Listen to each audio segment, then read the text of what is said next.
Mama. That was Luna's first word. Not to the woman who died bringing her into the world. Not to the powerful Alpha King who was her father. But to the Omega who found her dying in the snow.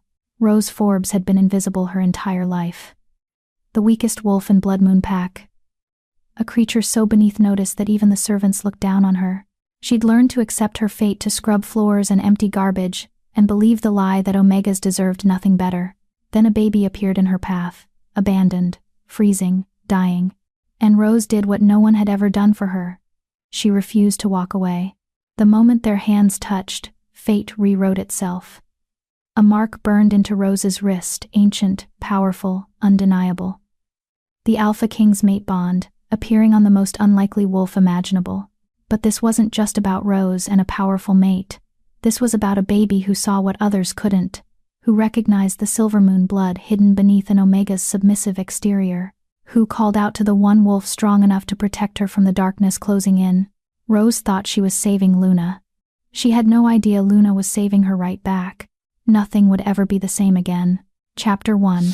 From Invisible to Impossible. The slop bucket was heavier than usual tonight. Rose Forbes gritted her teeth as she hauled the metal pail across the pack kitchen's stone floor, her thin arms trembling with effort. Potato peels, rotten vegetables, and the congealed fat from tonight's Alpha family feast sloshed against the sides. The stench made her eyes water. Watch it, Omega. She barely had time to step aside before Beta Gabriel Sosa shouldered past her, his expensive leather boots missing the slop bucket by inches. He didn't look at her. Betas never did. To them, Omegas were furniture. Obstacles. Things that existed in the periphery of pack life, useful only when needed, invisible the rest of the time. Rose pressed herself against the cold stone wall and waited for him to pass. Her wolf, small, gray, and pathetically weak, whimpered inside her chest. The animal knew its place, had learned it through years of casual cruelty and systematic neglect. "You're still here?" A sharp voice cut through the kitchen's warm air. Rose's stomach dropped. Lee Key stood in the doorway to the main dining hall, her blonde hair perfectly styled, her designer clothes spotless despite having just finished overseeing the Alpha family's meal. The head Omega. The one wolf who should have protected the lower-ranked pack members but instead ruled over them like a tyrant with something to prove. Rose began. "I don't care." Lee strode forward, her heels clicking against the stone. "The Alpha family's dining room needs to be scrubbed. The grease from tonight's roast splattered everywhere, and I'm not about to let Luna Maxine see filth in her home." Rose's shoulders sagged. She'd already been working for 14 hours straight. Her back ached. Her hands were raw from harsh cleaning chemicals, and the slop bucket still needed to be emptied before the contents froze in the night air. "I'll do it as soon as I come." Lee's hand shot out and knocked the bucket from Rose's grip. The metal pail hit the floor with a deafening clang. Rotten vegetables and congealed fat exploded across the stone, splattering Rose's worn shoes and the hem of her already stained dress. "Oops." Lee's smile was razor sharp. "Looks like you've got another mess to clean up first. Better hurry, Omega." Luna Maxine doesn't tolerate laziness. She turned on her heel and walked away, her laughter echoing off the kitchen walls. Rose stood in the spreading pool of filth, her hands clenched at her sides. Her wolf snarled inside her chest, a pathetic, powerless sound. The animal wanted to fight back, wanted to show teeth and claws and make Lay bleed for every humiliation, every casual cruelty, every moment of degradation. But Omegas didn't fight back. Omegas who challenged their superiors disappeared. Or worse, they stayed and became examples of what happened when the lowest-ranked wolves forgot their place. Rose grabbed the mop from its place against the wall and got to work. 2 hours later, the kitchen and dining room gleamed. Rose's arms felt like lead. Her knees buckled when she finally stood upright after scrubbing the last corner of grease from under the Alpha family's massive dining table. The pack house was quiet now. The Alpha family had retired to their private quarters on the 3rd floor, the floor with heated floors and soft beds and windows that looked out over the forest. The Betas had gone to their comfortable rooms on the 2nd floor. Even the regular pack members had retreated to the dormitories where they slept in warm beds with thick blankets. Rose pulled her threadbare coat from its hook near the back door.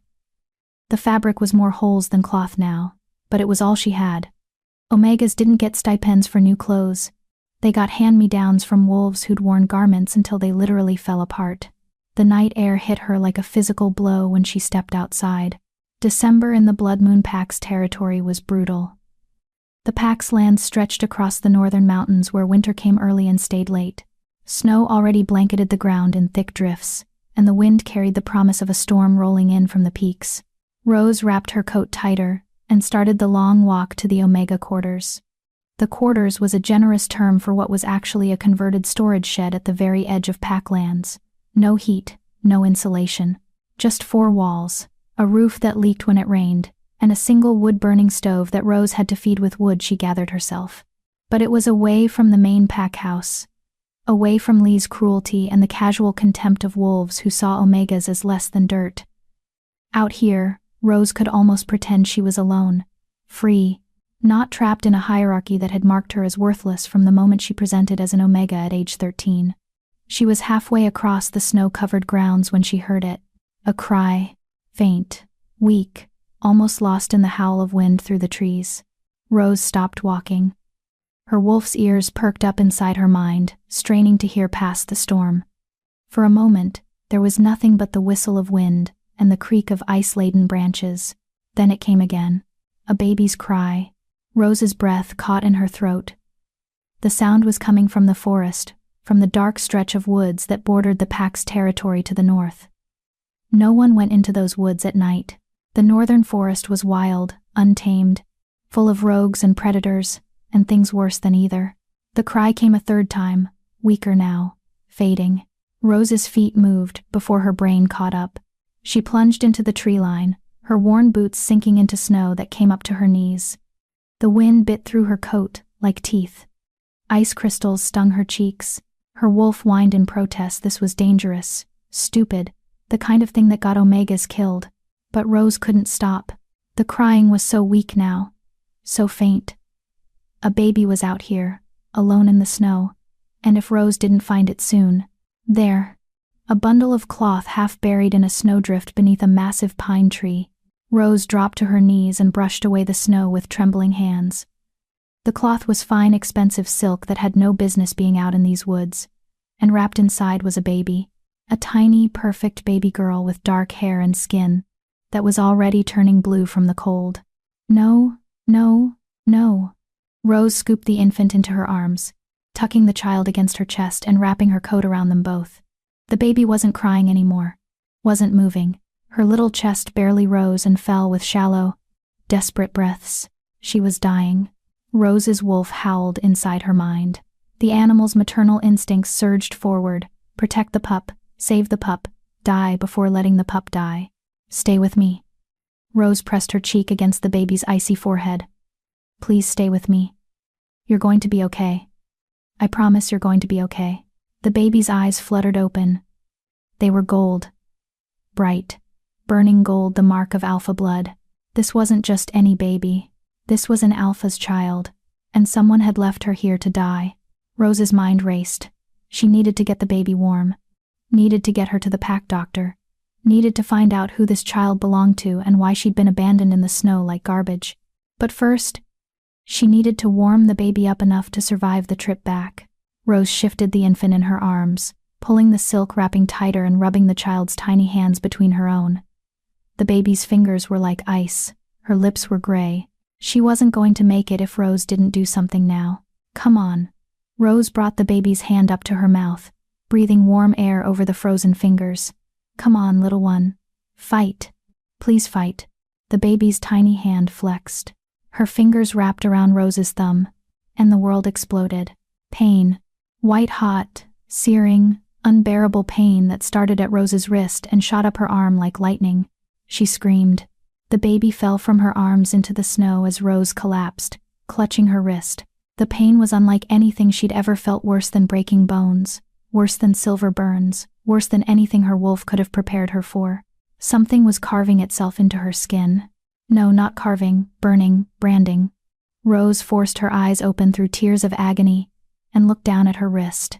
A mark was appearing on her skin. Black lines that glowed with golden light, forming an intricate pattern of circles and ancient symbols that Rose didn't recognize, but her wolf understood instantly. Her wolf threw its head back and howled. Because that mark, that impossible, legendary mark that hadn't been seen in 100 years, meant only one thing. The Alpha King's mate mark. The brand that appeared on the wrist of the one wolf in all the world chosen by fate itself to stand beside the most powerful alpha alive. The mark that signified a bond so deep, so unbreakable, that not even death could sever it. The mark that had just burned itself into the wrist of the Blood Moon Pack's weakest, most worthless Omega. Rose stared at the glowing symbols on her skin, her mind refusing to process what she was seeing. This wasn't possible. Fate didn't choose Omegas, didn't reach down and touch wolves like her wolves who were barely worth the air they breathed. The mark pulsed once, twice, then faded from gold to black. The pain vanished as suddenly as it had come. Rose sat in the snow, trembling, her wrist still tingling where the mark had burned itself into her flesh. She looked down at the baby, the tiny alpha child who was now staring up at her with those impossible gold eyes. The baby smiled, and Rose realized with perfect, terrible clarity that her life had just changed forever. Chapter 2. The Mark That Changes Everything. Rose didn't know how long she sat in the snow, staring at the black mark on her wrist. It couldn't be real. Marks like this didn't appear on wolves like her. The Alpha King's mate mark was the stuff of legends, stories whispered around fires about fated bonds so powerful they could shake the foundations of pack hierarchies. Stories about Lunas who commanded respect with a single glance, who stood beside the most dominant wolf in existence as an equal. Not stories about Omegas who scrubbed floors and emptied slop buckets. The baby cooed softly, pulling Rose back to reality. Right. The baby. The dying infant who'd somehow triggered this impossible mark. Rose scooped the child back into her arms, careful this time not to let their skin touch directly. The baby was still dangerously cold, her lips still tinged with gray, but her eyes were open now. Alert. Those unsettling gold eyes watched Rose with an awareness that seemed far too ancient for an infant. "Who are you?" Rose whispered to the child. "And what did you just do to me?" The baby gurgled and wrapped her tiny hand around a strand of Rose's dark hair. Rose stood on shaking legs and started back toward the pack house. Every step felt surreal, like she was moving through a dream. The mark on her wrist tingled with residual heat, a constant reminder that something fundamental had shifted in the universe. She needed help. Needed someone to tell her what this mark meant, why it had appeared, what she was supposed to do now. But who could she tell? Not Lei. The head Omega would probably accuse Rose of witchcraft or deception. Omegas didn't get mate marks from Alpha Kings, not the beta wolves who saw her as furniture. Not Luna Maxine, who barely acknowledged Rose's existence, except to complain about imperfect cleaning. Rose's steps slowed as she emerged from the tree line. The pack house loomed ahead, its windows glowing with warm light. Somewhere inside, the Alpha family slept in their comfortable beds, completely unaware that their lowest-ranked pack member had just been branded by fate itself. A bark shattered the night's silence. Rose froze. 3 wolves materialized from the shadows near the pack house's eastern wing. Patrol wolves. Betas who guarded the territory's borders and kept watch during the night hours. "Who's there?" The lead wolf, a massive gray male, Rose recognized as Beta Daryl Costa, stepped forward, his eyes glowing in the darkness. "Identify yourself." Rose's wolf whimpered and tried to make her submit immediately. But something was different now. The mark on her wrist pulsed with warmth, and her wolf felt steadier, less inclined to roll over and show its belly to every dominant wolf that crossed their path.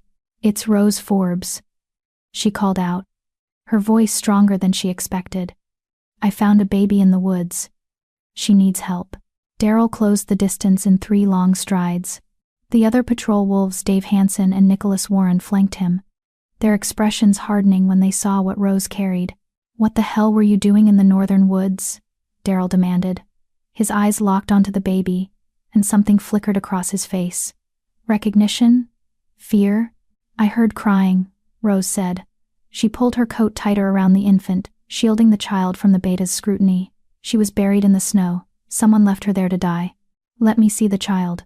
Daryl reached for the baby. Rose's wolf snarled a sound that shocked her as much as it shocked the betas.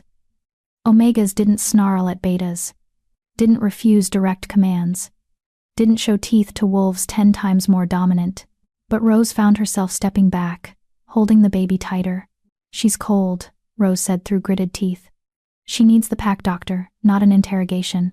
Daryl's eyes narrowed dangerously. Did you just refuse? Let her pass. The new voice cut through the tension like a blade. All 4 wolves turned. Luna Maxine Rasmussen stood in the pack house's doorway, wrapped in a silk robe that probably cost more than everything Rose owned combined. The Luna was beautiful in the way powerful she-wolves always were, tall, elegant, with platinum blonde hair and ice blue eyes that missed nothing. Bring the child inside, Maxine commanded. Now. Rose didn't need to be told twice. She hurried past the stunned betas and up the pack house steps. Maxine stepped aside to let her enter, and Rose caught the Luna's sharp inhale when she passed. The mark. Maxine had seen the mark, but the Luna said nothing, just gestured for Rose to follow her deeper into the house. The pack house's interior was warm, almost stifling after the brutal cold outside. Rose's fingers tingled painfully as feeling returned to them. The baby stirred in her arms, whimpering softly. Maxine led her through halls Rose had cleaned 1,000 times but never truly occupied. Past the formal sitting room with its expensive furniture. Past the Alpha's office with its massive desk and wall of pack history books. Up a flight of stairs Rose had scrubbed on her hands and knees just yesterday. They stopped outside a door Rose had never been allowed to approach. The Alpha's private wing. Wait here. Maxine disappeared through the door without another word. Rose stood in the hallway, clutching the baby and trying not to panic. Her heart hammered against her ribs. The mark on her wrist felt like it was burning again, though when she glanced down, it looked the same as before, black lines forming an intricate pattern of circles and ancient symbols. What was happening? Why had Maxine brought her here instead of to the pack doctor? Voices murmured behind the closed door. Rose's wolf ears strained to hear, catching fragments. Can't be. The mark is genuine. Security breach. Someone got past. The child has alpha blood. I can smell it from. The door flew open. Alpha Philip Bright strode into the hallway, and Rose's wolf immediately tried to force her to her knees. The Alpha was a mountain of a man, 6.5 feet of pure dominant power with black hair shot through with silver and eyes like molten amber. He radiated authority the way the sun radiated heat, impossible to ignore or resist. Rose locked her knees and stayed upright, barely. Philip's eyes locked onto the baby first, then slowly, deliberately moved to Rose's face, then down to her wrist. The Alpha's expression didn't change, but something flickered in those amber eyes. Shock. Disbelief. And underneath it, all fear. Show me your wrist, Philip said quietly. It wasn't a request. Rose shifted the baby to one arm and extended her left wrist. The mark seemed to pulse in the Alpha's presence, the black lines standing out stark against her pale skin. Philip took her wrist in his massive hand. His touch was surprisingly gentle, his calloused fingers tracing the edge of the mark without actually touching it. Impossible, he breathed, then louder, over his shoulder, Maxine, get Toby, now. The Luna vanished down the hallway at a run, something Rose had never seen the elegant woman do before. Philip released Rose's wrist and focused on the baby. His expression softened fractionally. Where did you find her? Northern Woods, Rose managed. Her voice sounded small in the vast hallway. About half a mile past the tree line. She was wrapped in silk and buried in a snowdrift. How long ago? 20 minutes. Maybe less. Rose looked down at the infant, who was watching the Alpha with those unsettling gold eyes. She wasn't breathing well. I tried to warm her up, and when she touched my hand, she trailed off. How did you explain something you didn't understand yourself? The mark appeared, Philip finished, his jaw clenched. And you have no idea what you're holding, do you? Rose shook her head. Before Philip could respond, footsteps thundered up the stairs. A short, stocky man with wild gray hair and spectacles burst into the hallway, followed closely by Maxine. The pack doctor, Toby Cummings.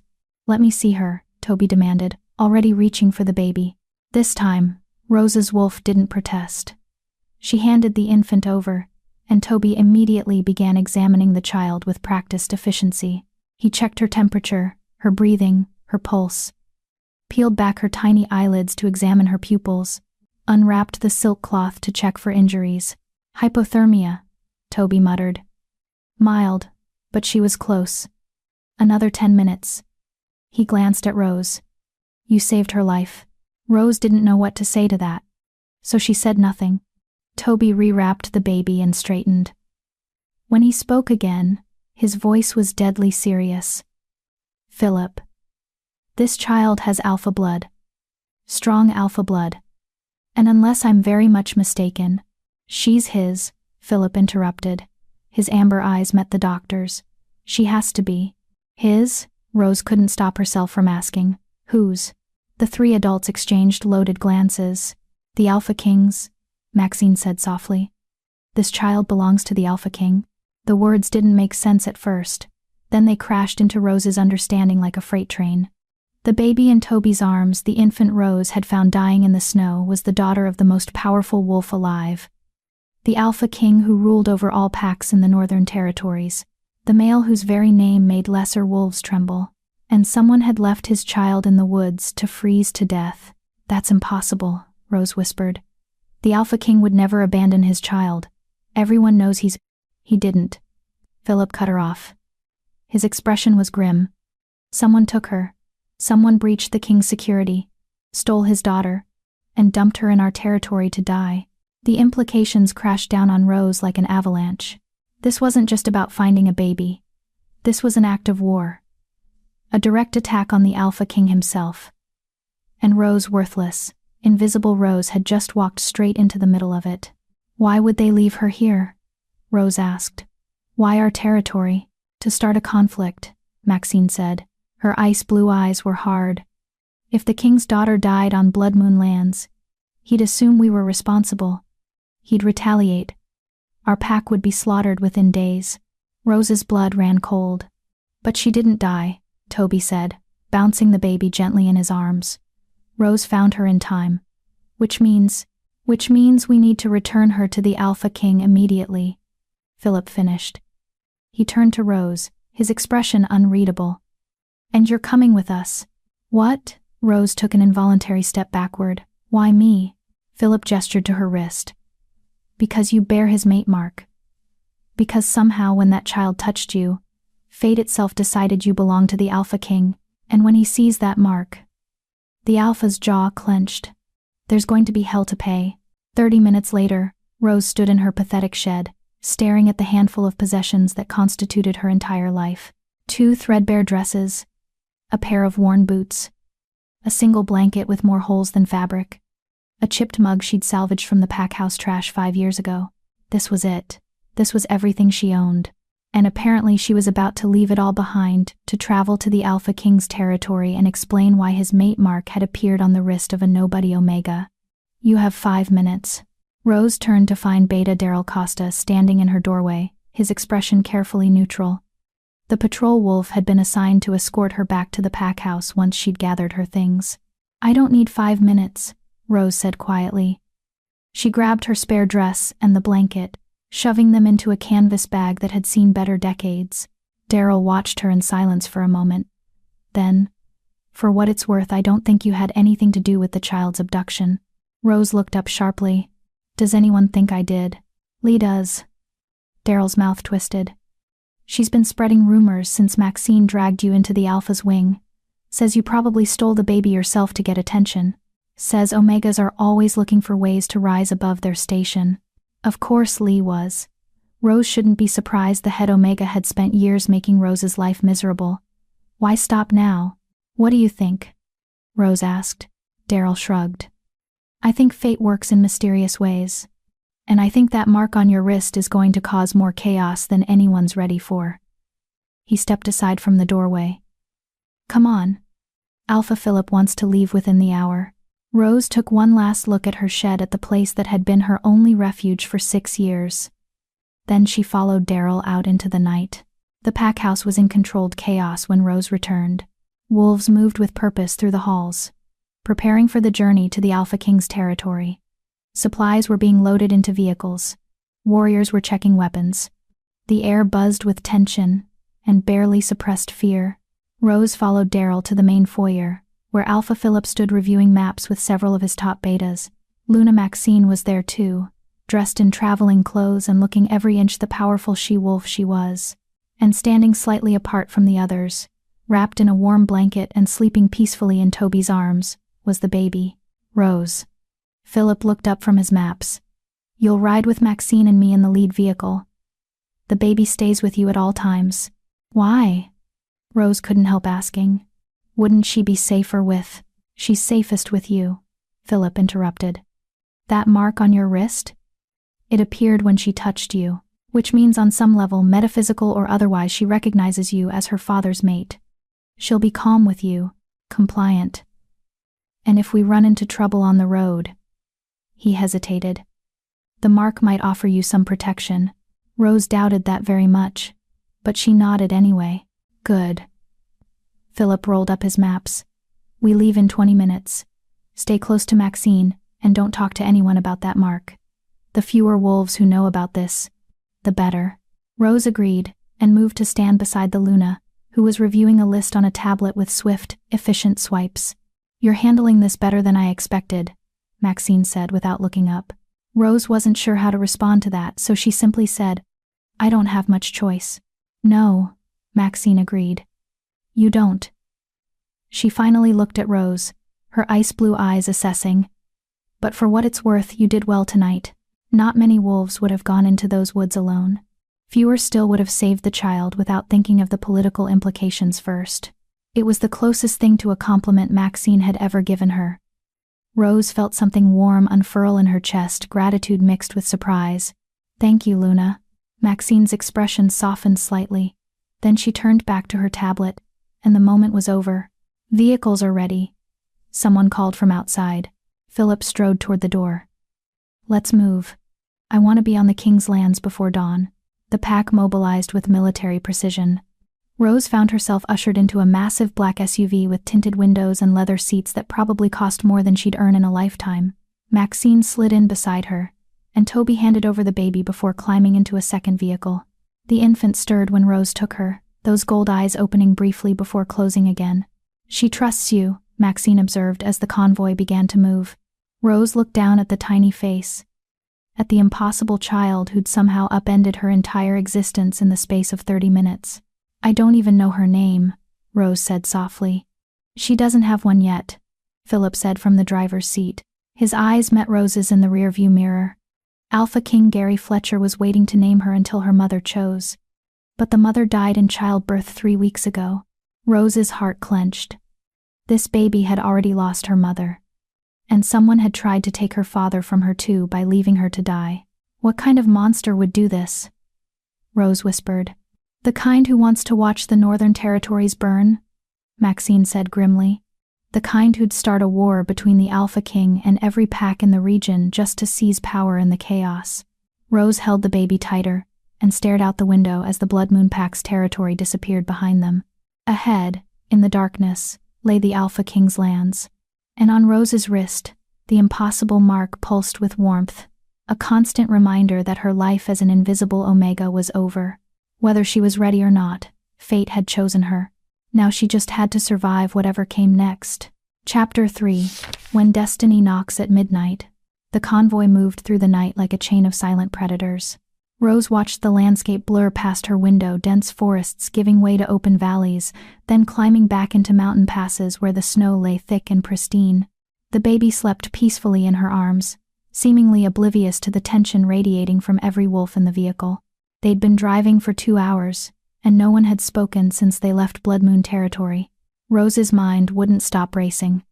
The mark on her wrist tingled constantly now, a low hum of energy that made her wolf restless and alert. Every few minutes she found herself glancing down at the black lines, half expecting them to have disappeared. Surely this was all some elaborate dream. Surely she'd wake up in her shed, cold and alone, and discover that none of this had happened. But the weight of the baby in her arms was real. The expensive leather seat beneath her was real. And when she looked at her wrist, the mark was still there, stark and undeniable. We're crossing into neutral territory now, Philip said from the driver's seat. His eyes constantly scanned the road ahead and the rearview mirror. Stay alert. If someone was bold enough to steal the king's daughter, they might be bold enough to try finishing the job. Maxine's hand moved to the weapon holstered at her hip. How far to the king's lands? Another hour, maybe less if the roads stay clear. Philip's jaw clenched. I sent word ahead. The king knows we're coming. Rose's stomach dropped. What did you tell him? The truth. Philip's eyes met hers in the mirror again. That we found his daughter. That she's alive and unharmed. And that the wolf who saved her bears his mate Mark. How did he react? Rose's voice came out smaller than she intended. Philip's expression darkened. He didn't. The message I got back simply said to bring you both to the king's hall immediately upon arrival. No questions. No elaboration. That couldn't be good. Rose looked down at the sleeping baby and felt her wolf whine anxiously. What if the Alpha King thought she'd had something to do with the abduction? What if he saw the mark as some kind of trick or deception? Omegas didn't become Alpha King's mates. That wasn't how the world worked. Stop spiraling, Maxine said quietly beside her. Rose startled. I wasn't. You were. I can smell the anxiety coming off you in waves. The Luna's ice-blue eyes were surprisingly gentle. Whatever happens when we arrive, remember this, you saved that child's life. You risked your own safety to help someone you didn't know. That counts for something. Even in the Alpha King's court, Rose wanted to believe that. But she'd spent too many years being told that Omegas didn't count for anything to fully trust Maxine's words. The convoy climbed higher into the mountains. The forest pressed close on both sides of the narrow road, branches heavy with snow that occasionally dropped onto the vehicle's roofs with soft thuds. Rose's wolf grew more agitated with each passing mile, sensing they were entering territory far more dangerous than Blood Moon's lands. This was the Alpha King's domain, the seat of power for all northern packs.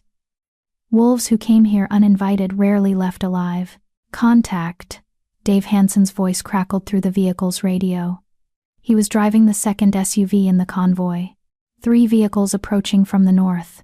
Moving fast. Philip cursed under his breath.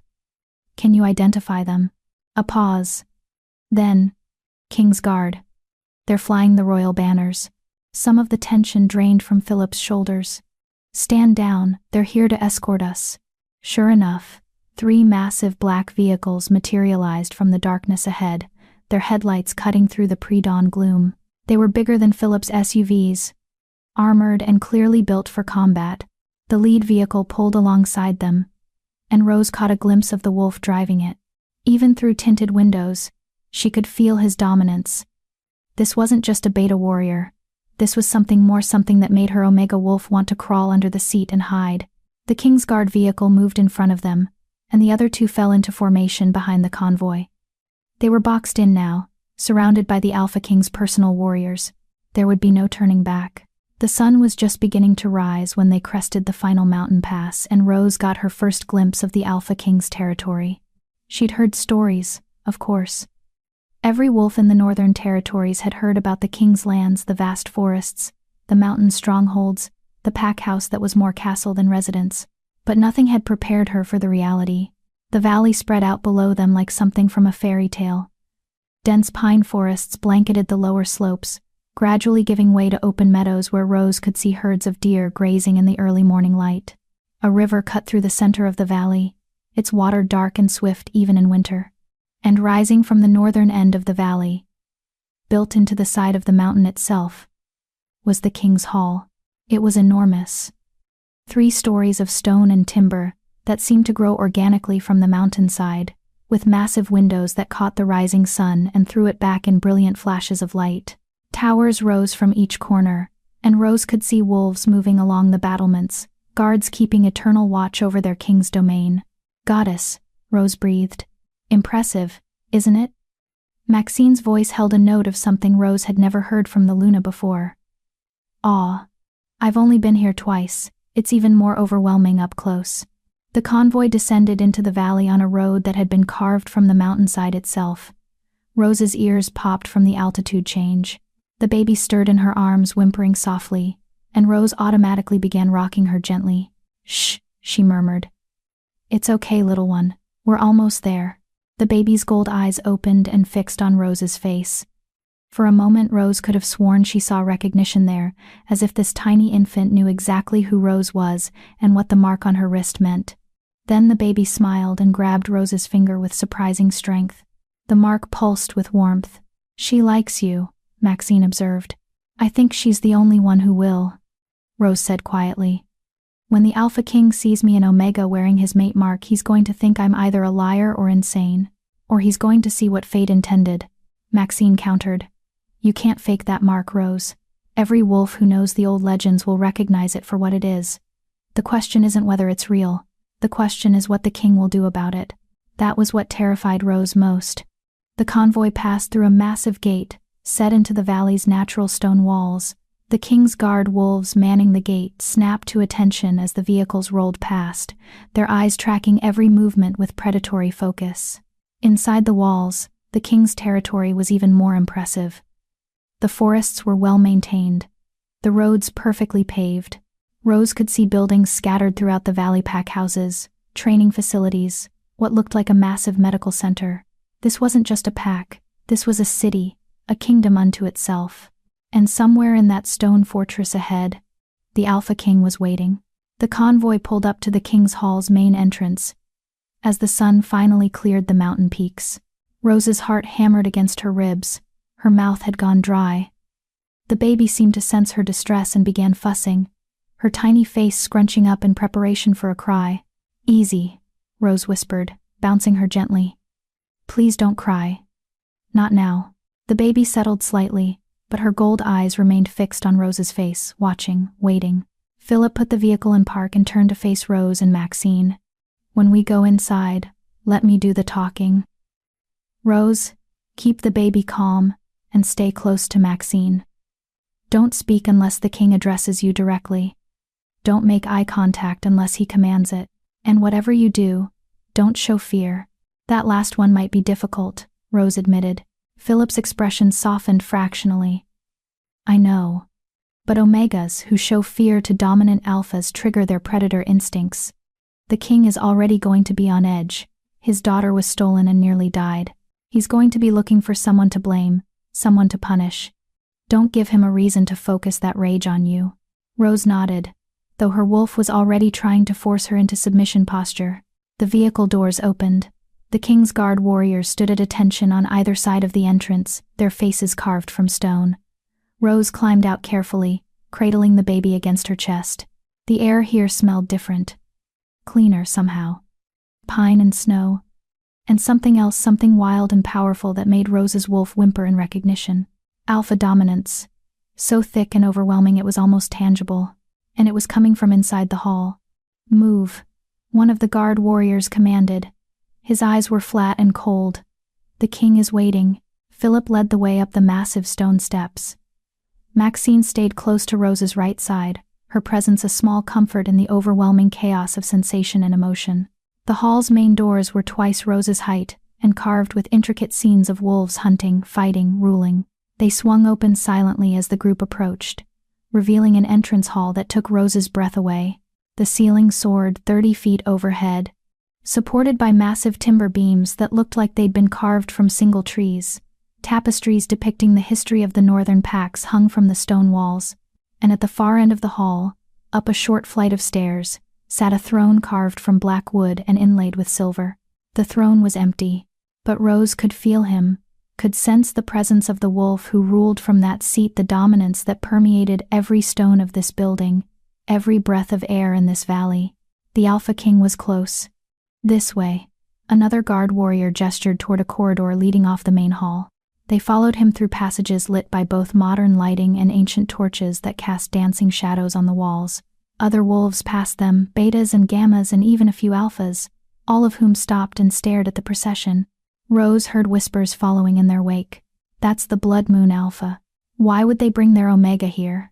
The baby is that. Impossible. She was taken 3 days ago. The guard warrior stopped in front of a set of double doors carved with the symbol of the Northern Territories, a wolf howling at a full moon.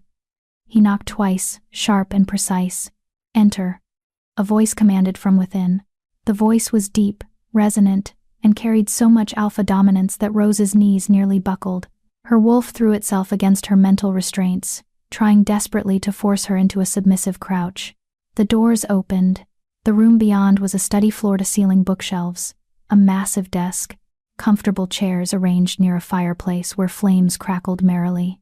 But Rose barely registered any of it, because standing in front of the fireplace, his back to the door, was the Alpha King. Gary Fletcher was taller than Philip by at least 3 inches, his frame heavy with muscle that spoke of constant training and brutal combat. His hair was dark brown, shot through with silver at the temples, cut short and practical. He wore simple clothes, dark pants and a gray Henley, but the power rolling off him in waves was anything but simple. This was a wolf who could crush other alphas without breaking a sweat. A male so dominant that Rose's Omega wolf was screaming at her to submit, to bare her throat, to acknowledge his superiority in every possible way. "Alpha Philip Bright of the Blood Moon Pack," Gary said without turning around. His voice was carefully controlled, but Rose could hear the rage simmering beneath. "You have something that belongs to me." "Yes, Alpha King." Philip's voice was respectful but steady. "Your daughter. Alive and unharmed." Gary's shoulders tensed. "Where did you find her?" "In the northern woods on the border of my territory, buried in a snowdrift, wrapped in silk.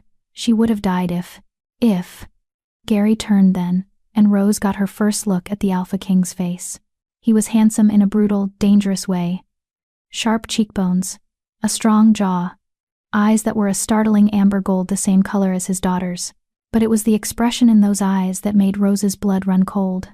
Grief, rage, and a hunger for vengeance that promised blood and death to whoever had dared touch his child. Those terrible eyes swept over Philip, over Maxine, and then landed on Rose, on the baby in her arms, and on the mark visible on her exposed wrist. Gary Fletcher went absolutely still. The rage in his eyes transformed into something else, shock, disbelief, and then a flash of something that looked almost like hope before his expression shuttered completely. "You," he said, his voice barely above a whisper. "Who are you?" Rose's wolf finally won its battle and forced her to her knees. She knelt on the expensive rug, cradling the baby carefully, her head bowed in automatic submission. "Rose Forbes, Alpha King," she managed. "Omega of the Blood Moon Pack." Silence. Then Gary Fletcher crossed the room in 3 long strides and dropped to his knees in front of Rose. His hand shot out and captured her wrist, the one bearing his mate mark.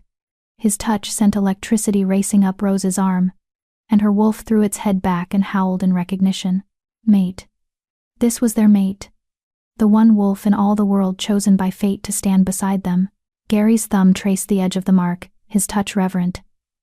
When he spoke again, his voice was rough with emotion. "How?" Rose finally dared to look up and meet those amber gold eyes. Up close, she could see the exhaustion etched into his face, the grief lines around his mouth. This was a male who'd been through hell and come out the other side barely holding himself together. "I found your daughter in the snow," Rose said quietly. "She was dying. I tried to warm her, and when she touched my hand, she trailed off, not knowing how to explain the inexplicable. The mark appeared," Gary finished. His eyes searched Rose's face as if trying to see into her soul. "And you have no idea what you are, do you?" "An Omega," Rose said, confused. You're not just anything." Gary's hand tightened on her wrist, not painfully, but possessively. "You're my mate, chosen by the moon goddess herself. And that baby you're holding?" His eyes moved to his daughter, and his expression softened with such love that Rose's heart ached. "She recognized you, knew you, called out to fate itself and found you in the darkness." He reached out with his free hand and gently stroked his daughter's cheek. The baby cooed and reached for him, her tiny fingers grasping at his much larger ones. "Hello, my little star," Gary whispered. "Daddy's here. You're safe now. Please like this video if you believe Rose deserves better than a life of servitude and invisibility." The baby gurgled happily and turned to look at Rose, then back at her father, as if introducing them. Gary's eyes met Rose's again, and this time there was wonder in them, and determination. "You saved my daughter's life," he said. "You risked everything for a child you didn't know, and fate marked you as mine." His jaw clenched. "I don't know what the moon goddess has planned, Rose Forbes, but I do know this. No one, not the wolves who took my daughter, not the pack members who'll question your rank, not fate itself is going to take you from me now that I've found you." Rose's breath caught. "Alpha King, I don't understand." "You will." Gary stood, pulling Rose to her feet with him. The baby remained secure in her arms, content and calm. "But first, we need to figure out who tried to murder my child and start a war." and why they chose your territory to dump her in. He turned to Philip, his expression hardening back into the face of a king. Alpha Bright. Tell me everything. Chapter 4. Shadows and Schemes. The Alpha King's study felt smaller with all of them crowded inside. Gary had called in his most trusted advisors, a group of wolves who radiated power and competence in equal measure. Rose recognized the type. Betas and gammas who'd earned their positions through skill and loyalty rather than birth. The kind of wolves who could kill without hesitation but chose instead to serve their king with unwavering devotion. Rose sat in a chair near the fireplace, the baby Gary's daughter sleeping peacefully in her arms. The Alpha King had offered to take his child, but the infant had started crying the moment he tried to separate her from Rose. So Rose held her, feeling the weight of every suspicious gaze in the room. She was an Omega, the lowest rank. And yet here she sat in the Alpha King's private study, marked as his mate, holding his most precious treasure. The whispers had already started. Rose could hear them in the minds of the wolves around her, see them in the skeptical glances and narrowed eyes. How did an Omega get the king's mate mark? She must have done something. Used magic or trickery. This can't be legitimate. Gary stood at his desk, his hands braced on the polished wood surface, as Philip recounted the events of the previous night. The Alpha King's face remained impassive, but Rose could see the muscle ticking in his jaw, the only outward sign of the rage building inside him. So someone breached your northern border, Gary said, when Philip finished. Crossed into your territory without triggering any alarms. Dumped my daughter in a snowdrift specifically positioned where she'd be found if anyone bothered to look, and then disappeared without a trace. Yes, Alpha King. Philip's voice was steady, but Rose could smell his anxiety. My patrols found no scent trails. No tracks beyond the immediate area where Rose discovered the child. Whoever did this knew how to move without being detected. Or had help from someone inside your pack, said a woman standing near the window. Rose's eyes snapped to her. She was tall and lean, with short black hair and eyes like chips of obsidian. She wore tactical gear that marked her as a warrior, and the way the other wolves deferred to her suggested high rank. Commander Carrie Eastman, Gary said by way of introduction. Head of my King's Guard. And she's right, this level of stealth suggests either professional training or inside knowledge. Philip's expression darkened. You think I have a traitor in my pack? I think someone wanted the king's daughter found on Blood Moon lands, Carrie said. Her obsidian eyes were cold and assessing. The question is why? What would they gain from implicating your pack in the kidnapping? War. Maxine spoke up from her position near Rose's chair. If the Alpha King believed Blood Moon was responsible for his daughter's death, he'd wipe us out. And in the chaos that followed, with the king focused on vengeance and the northern packs in disarray, someone could make a play for power. Gary's hands curled into fists on the desktop. Who has the most to gain from destabilizing the northern territories? That's a long list, my king. The speaker was an older male, with gray hair and glasses perched on his nose. He'd been introduced as Toby's counterpart Don Welch, the Alpha King's chief medical advisor and pack historian. You've made enemies consolidating power, the traditional pack alphas who resent answering to a king, the rogues you've driven from the territories, even some of the southern packs who see your influence as a threat. But how many of those enemies could breach my security? Gary pushed away from the desk and began to pace.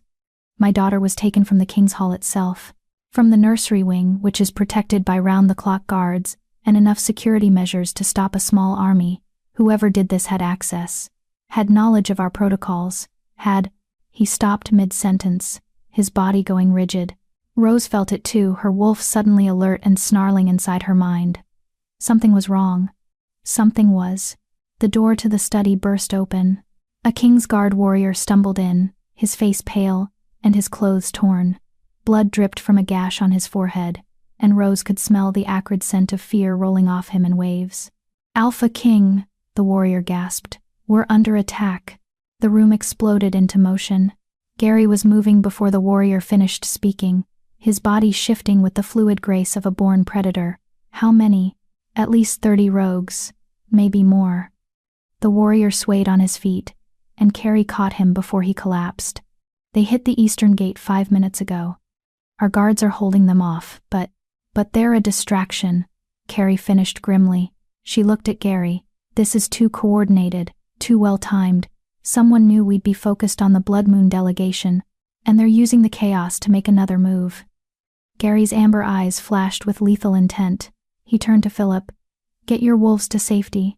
Commander Eastman will escort you to the secure wing. With respect, Alpha King, my warriors are at your disposal, Philip said. If your hall is under attack, then I need you and your pack alive to tell the other Northern Alphas what happened here. Gary cut him off. This isn't random. This is the beginning of something bigger. And I need allies who know the truth. He turned to Carrie. Take Alpha Bright, Luna Maxine, and their wolves to the bunker. Full lockdown protocols. No one in or out until I give the all clear. Carrie nodded sharply and gestured to the Blood Moon wolves. This way. Now. But as the group started to move, Gary's eyes landed on Rose, on the baby sleeping peacefully in her arms, completely oblivious to the danger surrounding them. Rose stays with me, Gary said quietly. The room went silent. Alpha King, Carrie began carefully. If this is a coordinated attack, keeping the child here, the child is safest with her father and her fated mate. Gary's voice brooked no argument. And Rose bears my mate mark. That makes her a target now. She stays where I can protect her. Rose's heart hammered against her ribs. Part of her wanted to argue, to point out that she was just an Omega who'd stumbled into this nightmare by accident. But the mark on her wrist pulsed with warmth, and her wolf was strangely calm despite the chaos. Their mate had claimed them, had chosen to keep them close, and some primal part of Rose trusted that more than logic or fear. I'll stay, Rose said quietly. Gary's expression softened fractionally before hardening back into the mask of an Alpha King preparing for war. Dawn. Take Rose and my daughter to the secure nursery, lock it down, and don't open it for anyone except me or Commander Eastman, understood? Yes, Alpha King. Dawn moved to Rose's side and gently touched her elbow. Come with me, child. Quickly now. Rose stood on shaking legs, cradling the baby against her chest. Gary crossed to them in 2 long strides and pressed a kiss to his daughter's forehead. Be safe, little star, he murmured. Then his eyes met Rose's, and the intensity there stole her breath. Keep her safe. And stay alive. We have a lot to discuss when this is over. Before Rose could respond, he turned and strode from the room, already barking orders into a communication device on his wrist. The other wolves followed him, moving with the organized efficiency of a well-trained military unit. Within seconds, the study was empty, except for Rose, Dawn, and the sleeping baby. This way, Dawn said gently. He led her out a different door, one hidden behind a bookshelf that swung open at his touch. The secure nursery is in the heart of the hall. 3 feet of reinforced stone between it and the outside world. If the rogues breach the outer defenses, you'll be safe there. If? Rose's voice came out higher than she intended. Dawn's expression was grim. The Alpha King has never lost a battle, never surrendered ground, never backed down from a challenge. He guided her down a narrow corridor lit by emergency lighting, but he's also never had someone attack his home with his infant daughter inside. This is personal now. And Gary Fletcher is most dangerous when someone threatens what he loves. They descended a flight of stairs that seemed to go down forever. Rose's ears popped from the pressure change. The baby stirred in her arms but didn't wake, her tiny chest rising and falling with peaceful breaths. Finally, Dawn stopped in front of a massive steel door set into solid stone. He pressed his palm against a scanner, and the door hissed open with the sound of releasing air pressure. The room beyond was surprisingly warm and comfortable. Soft lighting, a crib that looked more expensive than Rose's entire shed, comfortable chairs, and shelves stocked with supplies. One wall was dominated by monitors showing various angles of the King's Hall grounds, and on those monitors, Rose could see the battle beginning. Rogues poured through the shattered Eastern Gate wolves in half-shift form, with matted fur and wild eyes. But the King's Guard met them with brutal efficiency, trained warriors who moved like a single organism, cutting down attackers with lethal precision. And at the front of the defense, Rose saw him. Gary Fletcher in full alpha form a massive wolf with dark fur, and those unmistakable amber gold eyes. He tore through rogues like they were made of paper, his jaws snapping bone, his claws rending flesh. Around him, his guard fought with similar ferocity, creating a wall of teeth and fury that the rogues couldn't breach. "He's magnificent, isn't he?" Dawn said softly. He'd come to stand beside Rose, watching the monitors with a mixture of pride and concern. "I've known Gary since he was a pup, watched him grow from an idealistic young wolf into the king he is today. Never once has he failed to protect what matters most." Rose couldn't look away from the screen, couldn't stop watching as Gary fought with a savage grace that was both beautiful and terrifying. This was her mate, this powerful, deadly, dominant alpha, who ruled the Northern Territories with absolute authority, and somehow, impossibly, fate had decided she belonged at his side. "Why me?" Rose whispered. The question had been building inside her since the mark appeared. "I'm nobody. Just an Omega who scrubs floors and empties garbage. Why would fate choose me to be his mate?" Dawn was quiet for a long moment. Then he said, "Do you know the story of the first Alpha King?" Rose shook her head. 200 years ago, these territories were chaos. Hundreds of small packs, all fighting for resources and dominance. Wolves killed each other over hunting grounds, over insults, over nothing at all. It was a dark time. Dawn gestured to a tapestry on the wall one Rose hadn't noticed before.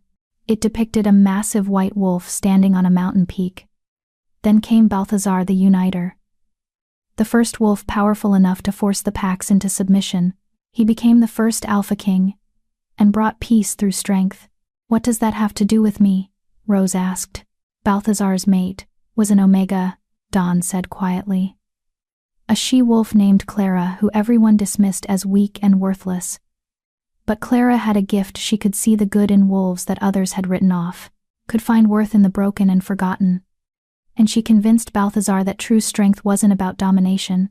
It was about protection, about lifting up those who couldn't lift themselves." Dawn turned to look at Rose directly. "Clara changed the course of history, made the Alpha King into more than just a conqueror, made him into a leader worth following. And she did it not in spite of being an Omega, but because of it, because she understood what it meant to be overlooked, to be treated as lesser, to fight for dignity in a world that said you deserved none." Rose's throat tightened. "You think that's why fate chose me? Because I'm an Omega? I think fate chose you because you're exactly what Gary needs." Dawn's smile was sad. He's spent years building power, consolidating control, making the Northern Territories safe through force and fear. But force and fear only go so far. Eventually wolves stop following because they're afraid and start resenting the chains. Gary needs someone who can show him another way. Someone who understands the wolves he rules, the ones at the bottom, the ones struggling, the ones who feel invisible. The baby chose that moment to wake, her gold eyes blinking open and focusing on Rose's face. She didn't cry, just watched Rose with that unnerving intelligence that seemed far too aware for an infant. "What's her name?" Rose asked softly, stroking the baby's cheek. "Gary said he was waiting for her mother to choose. But her mother died before she could." Dawn's expression grew pained. "Sarah was a good woman, strong and kind. She died bringing this little one into the world, and Gary hasn't been the same since. He won't even name his daughter because he feels like doing so without Sarah would be a betrayal." Rose looked down at the tiny face, at the perfect features and those striking eyes. "She needs a name. Every child deserves that. Perhaps you should choose one," Dawn suggested gently. "You're her father's mate, and she clearly trusts you. In the old ways, that would make you her mother by right of the bond." The suggestion sent a shockwave through Rose's system. Her? A mother? She was barely keeping herself alive, had no experience with children, had never imagined herself in that role. But as she held the baby, felt the small weight in her arms and the absolute trust in those gold eyes, something shifted inside her. This child needed protection, needed love, needed someone to fight for her when the world became dangerous. And Rose, worthless, invisible Rose, had spent her entire life being the one who needed protection and never receiving it. She knew exactly what that felt like: the loneliness, the desperation, the bone-deep certainty that no one cared whether you lived or died. She could be better than that. Could give this child what no one had ever given her. "Luna," Rose whispered, testing the name. "It means moon, light in the darkness." The baby cooed and wrapped her tiny fingers around Rose's thumb. "Luna Fletcher, Dawn said with a smile. I think Sarah would have approved. On the monitors, the battle was turning. The rogues were retreating, their numbers decimated by the King's Guard's brutal defense. Gary shifted back to human form, his body covered in blood, none of it his own, and began barking orders to his warriors. It's almost over, Dawn said with relief. Gary will want to see you both as soon as it's safe. But Rose couldn't shake the feeling that this wasn't over at all. The attack had been too convenient, too well-timed. Someone had known the Blood Moon delegation would be here, known the hall would be focused on the baby's return, known exactly when to strike for maximum chaos. This wasn't an ending. This was just the beginning. And as Rose held Luna, the daughter of the Alpha King, the child she'd saved from death, she realized with crystal clarity that her life would never be simple again. She was marked as the Alpha King's mate. She was bonded to his daughter, and whoever had tried to kill Luna once would absolutely try again. Rose just had to figure out who and why before they succeeded. 2 hours later, the all-clear signal finally came. Dawn led Rose and Luna back through the maze of corridors to the main level of the King's Hall. The damage from the attack was visible everywhere. Shattered windows, bloodstains on stone floors, the acrid smell of smoke from fires that had been quickly contained. But the hall still stood. The rogues had been repelled, and Gary Fletcher waited in the main entrance hall, his amber eyes locking onto Rose the moment she appeared. He crossed to her in swift strides, his gaze sweeping over her and Luna with an intensity that made Rose's wolf whimper in submission. You're unharmed, Gary said. It wasn't a question. We're fine, Rose confirmed. Dawn kept us safe. Gary's hand came up to cup her cheek, the gesture so sudden and intimate that Rose froze. His thumb brushed across her cheekbone, and the mate mark on her wrist flared with heat. Good, Gary said quietly. Then he gently took Luna from Rose's arms, cradling his daughter against his chest with infinite care. The fierce Alpha King melted into a tender father, his expression soft as he murmured words of comfort to the infant. Luna grabbed his finger and gurgled happily. I named her, Rose blurted out, while we were waiting. I hope that's okay. Dawn said you hadn't chosen yet, and she needed. What name? Gary interrupted gently. Luna. It means, I know what it means. Gary's eyes met hers, and Rose saw the sheen of tears he was fighting to contain.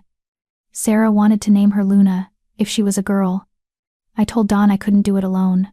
Couldn't make that choice without her mother there. His voice roughened. But you chose it anyway. Chose the name Sarah would have wanted. Rose's breath caught. I didn't know.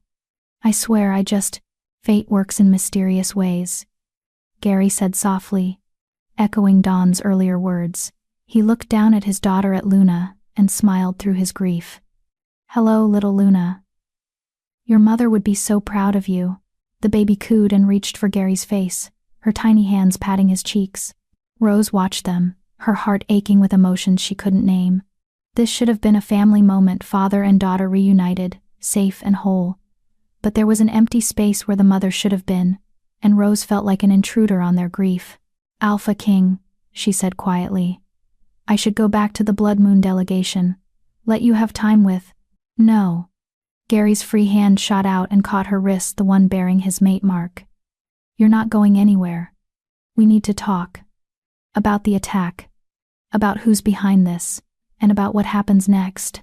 His eyes bore into hers with an intensity that made her knees weak.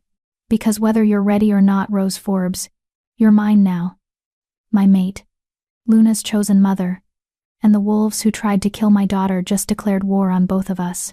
His grip tightened on her wrist, and the mark pulsed with shared heat. So tell me, Rose, are you ready to fight? Rose looked at Luna, at the tiny, perfect baby who'd somehow changed everything with a single touch. Thought about the life she'd left behind in Blood Moon, the shed with no heat, the endless servitude, the casual cruelty from wolves who saw her as nothing. She thought about the mark on her wrist and what it represented, and she thought about Dawn's story about Clara the Omega, who'd changed the course of history by being exactly what the first Alpha King needed.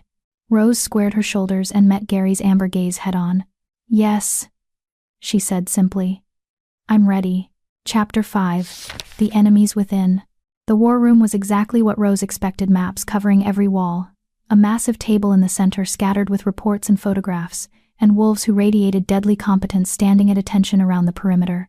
Rose felt desperately out of place. She sat in a chair near the back, Luna sleeping peacefully in her arms, while Gary and his advisors debated strategy and examined evidence from the attack. The Alpha King had insisted Rose be present for the briefing. Despite the uncomfortable glances from his warriors, and the barely concealed skepticism on several faces, an Omega in the Alpha King's war room. It was unprecedented. 37 rogues total, Commander Carey was saying, pointing to photographs spread across the table. We killed 22, captured 12, 3 escaped into the northern forests before we could close the perimeter. The prisoners? Gary leaned over the table, his expression carved from stone. Have they talked? Not yet. Carey's obsidian eyes were cold. But they will. I have interrogators working on them now. I want answers by nightfall, Gary said flatly. Someone organized this attack. Someone funded it, planned it, coordinated it with my daughter's kidnapping. I want names. There's something else, Alpha King. The speaker was a younger male with sandy hair and nervous energy, Nicholas Warren, who'd been introduced as the King's intelligence chief. He pulled a photograph from the pile and slid it across the table. We found this on one of the bodies. Gary picked up the photo. And Rose watched his expression darken dangerously. What is it? Philip asked. The Blood Moon Alpha had been invited to stay for the briefing, along with Maxine and several of his top warriors. Gary turned the photograph around so everyone could see. It was a picture of Luna. The baby Rose now held in her arms. But the photo had been taken recently within the last few days, based on the infant's size and features, and burned into the white border of the photograph, as if seared there with a brand, was a symbol Rose didn't recognize. A wolf's head with its jaws open, surrounded by 3 crescent moons. The Crescent Brotherhood, Maxine breathed. Her ice blue eyes widened. They're supposed to be a myth. They're not. Gary's voice was deadly quiet. They're very real. And very dangerous. Rose found her voice. What's the Crescent Brotherhood? All eyes turned to her. She fought the urge to shrink back, to make herself smaller and less noticeable. But Gary had said she was his mate now. That she belonged here. She had to act like it. An extremist group, Don said gently from his position near the window. They believe in the old ways, pack alphas ruling their territories without interference. Survival of the strongest. Omegas treated as property rather than pack members. They opposed Gary's coronation as Alpha King, and have been working to undermine his authority for years. They're terrorists, Carey added bluntly.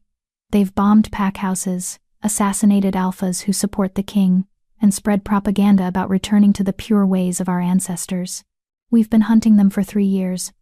But they operate in cells.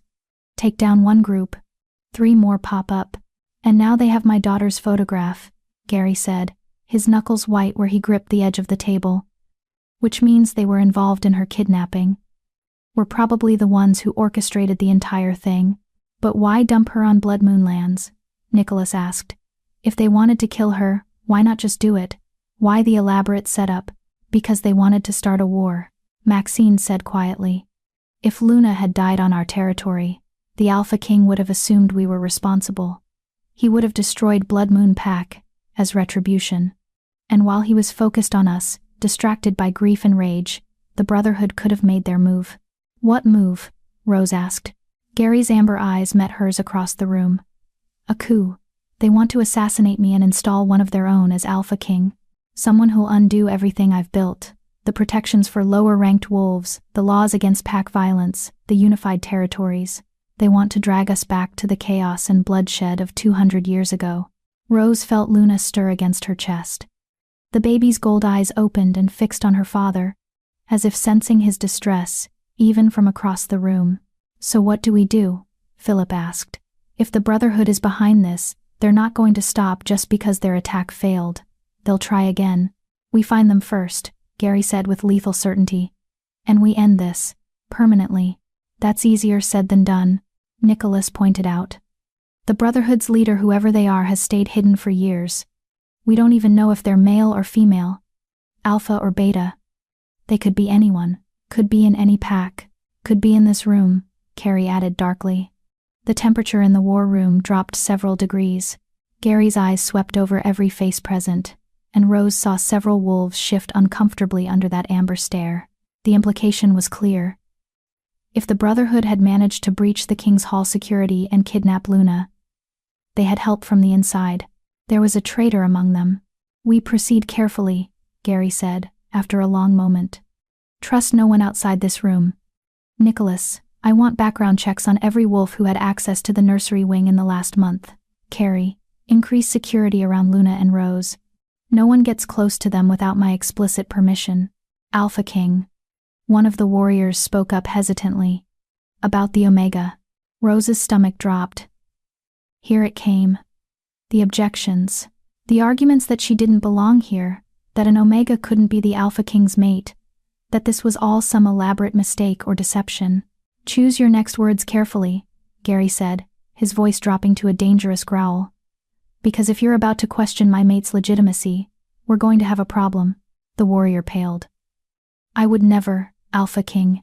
I was only going to suggest that perhaps, for her own safety, the Omega should return to Blood Moon territory. Keep her out of the Brotherhood's crosshairs until we've neutralized the threat."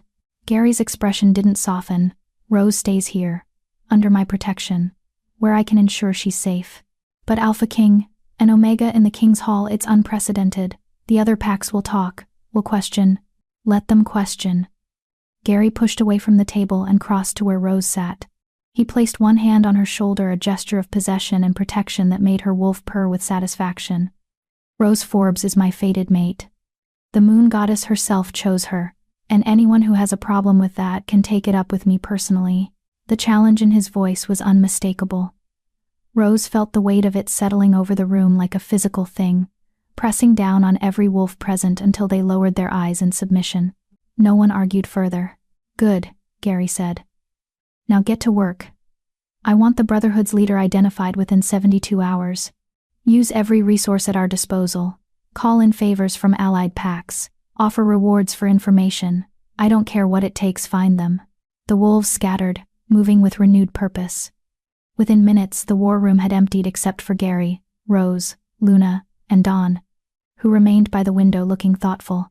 Gary knelt beside Rose's chair, his eyes level with hers. Up close, she could see the exhaustion etched into his face, the grief lines that had deepened since Luna's kidnapping, the weight of responsibility that pressed down on him every moment. "Are you okay?" he asked quietly. The question surprised Rose. No one ever asked if she was okay.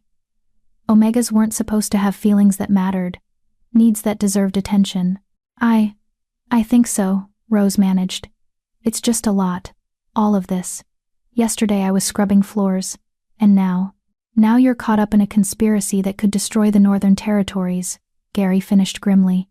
"I'm sorry. You didn't ask for any of this. Neither did she." Rose looked down at Luna, who was watching them both with those two intelligent gold eyes. "She's just a baby. She shouldn't have to grow up with people trying to kill her." "No, she shouldn't." Gary's hand came up to stroke his daughter's cheek, his touch infinitely gentle. "But she's an Alpha King's daughter. Threats and danger will always be part of her life. All I can do is make sure she's strong enough to face them, and loved enough to know she's worth fighting for." Luna grabbed her father's finger and held on tight. Rose watched them, her heart aching. This was what family should look like: a parent's fierce love, a child's innocent trust. Everything Rose had never had, growing up. Her own parents had abandoned her at the Pack orphanage when she presented as an Omega at 13.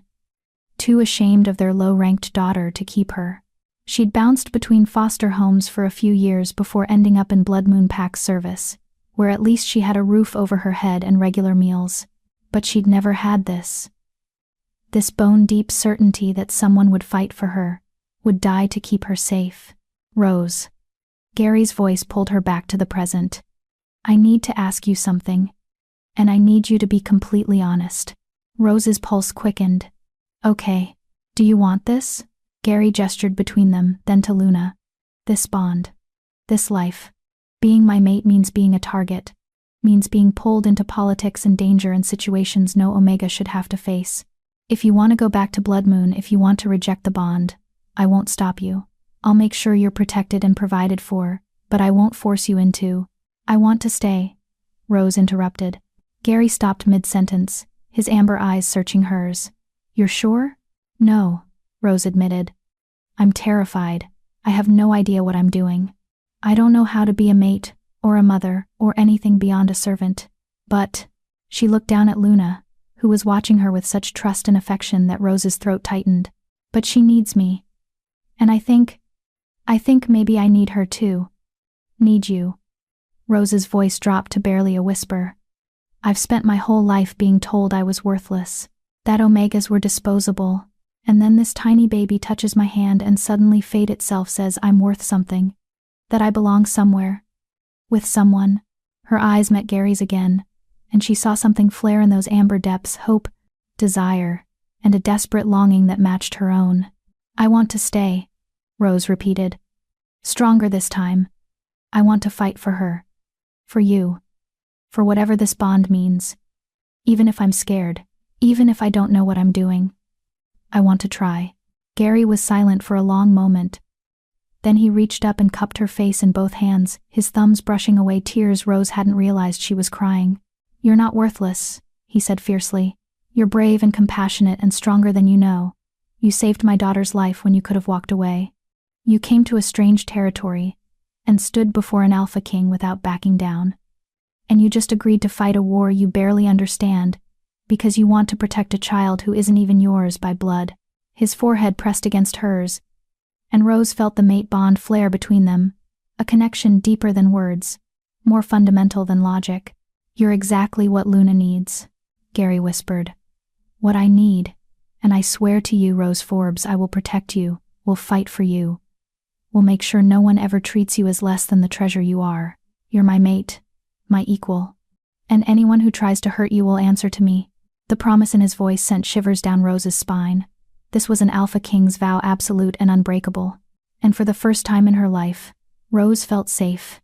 That evening, Rose was given a suite of rooms in the king's private wing. The space was larger than her entire shed back in Blood Moon. A bedroom with a bed so soft Rose was almost afraid to touch it. A private bathroom with heated floors and a tub big enough to swim in. A sitting area with comfortable furniture and windows overlooking the valley. And connected to her suite by a private door, the nursery where Luna slept in her expensive crib, monitored by cameras and protected by guards stationed outside the main entrance. Rose stood in the nursery, watching the baby sleep, and tried to process the surreal turn her life had taken. 24 hours ago, she'd been nobody. Now she was the Alpha King's fated mate, sleeping in luxury, protected by the most powerful warriors in the Northern Territories. It felt like a dream. Like she'd wake up any moment back in her cold shed, and all of this would evaporate like morning mist. She sleeps peacefully around you. Rose spun to find Gary standing in the doorway, still dressed in the tactical gear he'd worn during the battle. Blood stained his shirt, rogue blood, she reminded herself, and his hair was disheveled from constant running of fingers through it. But his eyes were soft as he looked at his sleeping daughter. I didn't hear you come in, Rose said. Old habit. Moving quietly, Gary crossed to the crib and looked down at Luna. She usually cries when I put her down, wants to be held constantly, but with you, she's calm, content. Maybe she just knows I'm not going anywhere, Rose said softly. Gary's eyes met hers across the crib. Are you settling in okay? If you need anything. This is more than I've ever had, Rose interrupted. Back in Blood Moon, I lived in a converted shed with no heat and a roof that leaked when it rained. This. She gestured to the nursery's warmth and comfort. This is more than I ever dreamed of. Gary's expression darkened. They made you live in a shed? An omega of their pack? Omegas don't get pack housing, Rose explained. We get whatever space is left over after everyone else is accommodated. Sometimes that's a corner of the servants' quarters. Sometimes it's repurposed storage buildings. We make do. That's going to change, Gary said quietly. His hands gripped the crib's railing, and Rose heard the wood creak under the pressure. When this is over, when the Brotherhood is dealt with, I'm implementing new laws, minimum standards for all pack members, regardless of rank. No one should live in a shed without heat. No one should be treated as disposable. Rose's heart squeezed. You'd do that? Change centuries of tradition because it's wrong. Gary looked at her directly. I've spent years making the territories safer, ending pack wars, stopping senseless violence, but I never thought about the quiet cruelty happening inside pack houses. The way lower-ranked wolves are systematically dehumanized and abused. That ends now. The traditional alphas won't like it, Rose warned. They'll see it as you overstepping, interfering with pack hierarchy. Let them complain. Gary's smile was sharp and dangerous. I'm the Alpha King. They answer to me, and if they have a problem with treating their pack members with basic dignity, they can take it up with my guard. Rose believed him. Believed he would actually do it, would change laws and challenge traditions just because an Omega had told him about living in a shed. The realization made her chest tight with emotion she couldn't name. Thank you, she whispered. Gary moved around the crib until he stood directly in front of her, close enough that Rose could feel the heat radiating from his body, smell his scent, pine and snow, and something uniquely him that made her wolf whine with longing. You don't have to thank me for basic decency, Gary said. His hand came up to cup her cheek, thumb brushing across her skin in a gesture that was becoming familiar. You're my mate, Rose. What hurts you, hurts me. What you need, I'll provide. That's what the bond means. I don't know what I'm supposed to do, Rose admitted. How I'm supposed to act. What a mate does. You be yourself, Gary said simply. That's all I need. Your honesty, your compassion, your strength. His other hand came up so he was cradling her face in both palms. And maybe, eventually, your trust. I know I'm asking a lot. Know you barely know me. But I want you to feel safe here. Want you to know that I'll never hurt you or use you or treat you as anything less than my equal. Rose's eyes burned with unshed tears. Why are you being so kind to me? Gary smiled, a real smile that transformed his stern face into something almost boyish. Because you're mine. And I take care of what's mine. Then he leaned down and pressed his lips to her forehead, a gentle kiss that sent electricity racing through Rose's entire body. The mate mark on her wrist flared with heat, and her wolf threw its head back and howled with joy. Mate. This was their mate. The one wolf in all the world meant for them. When Gary pulled back, his eyes had darkened to liquid amber. Get some rest. Tomorrow we start planning our next move. And Rose? Yes. Welcome home. But as Rose lay in her impossibly soft bed that night, sleep refused to come. Her mind wouldn't stop racing. The attack. The Brotherhood. The conspiracy that was apparently trying to tear down everything Gary had built. And underlying it all, the nagging certainty that something was wrong. Something she was missing. The attack had been too convenient. Too perfectly timed. Someone had known the Blood Moon delegation would be arriving. Had known Luna would be with Rose. Had known exactly when to strike. Which meant the traitor, whoever they were, had access to the Alpha King's private communications, his security briefings, his most sensitive information. Rose sat up in bed, her heart pounding. If there was a traitor close to Gary, then no one was safe. Not her, not Luna, not even the Alpha King himself. She climbed out of bed and padded quietly to the nursery. Luna slept peacefully in her crib, completely oblivious to the danger surrounding them. Rose stood in the doorway, watching the baby's tiny chest rise and fall, and made a silent vow. She would protect this child. Would figure out who was behind the conspiracy. Would make sure Luna grew up safe and loved and free from the threats that haunted her father, even if it meant putting herself in danger, even if it meant going against the Alpha King's orders. Because Rose Forbes might be an Omega, might be weak by pack standards, but she was done being invisible. She was done letting others tell her story. And she was done letting evil wolves hurt innocent children. The war was coming, and Rose intended to be ready. Chapter 6. The Wolf in Sheep's Clothing. Rose woke to the sound of voices arguing.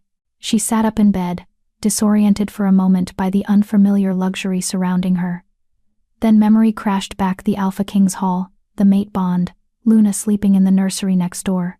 The voices were coming from the corridor outside her suite. Rose slipped out of bed and pressed her ear against the door, her wolf's enhanced hearing picking up the heated conversation. Absolutely inappropriate, Alpha King. An Omega in the King's Hall is one thing, but giving her a suite in your private wing, allowing her unrestricted access to your daughter? It sends the wrong message to the other packs. Rose recognized that voice. Lee Key. The head Omega from Blood Moon Pack who'd made Rose's life miserable for years. What was she doing here? The message I'm sending is very clear. Gary's voice was cold as winter steel. Rose Forbes is my fated mate. She has every right to be in this hall, in that suite, and with my daughter, and anyone who questions that can explain themselves to me personally. But surely you understand the optics. What I understand, Gary interrupted, is that you've been spreading rumors about my mate since you arrived with the Blood Moon delegation, questioning her legitimacy, suggesting she somehow manipulated fate or used dark magic to create the mate bond. Would you like to repeat those accusations to my face? A long pause. Then Lee's voice, smaller now.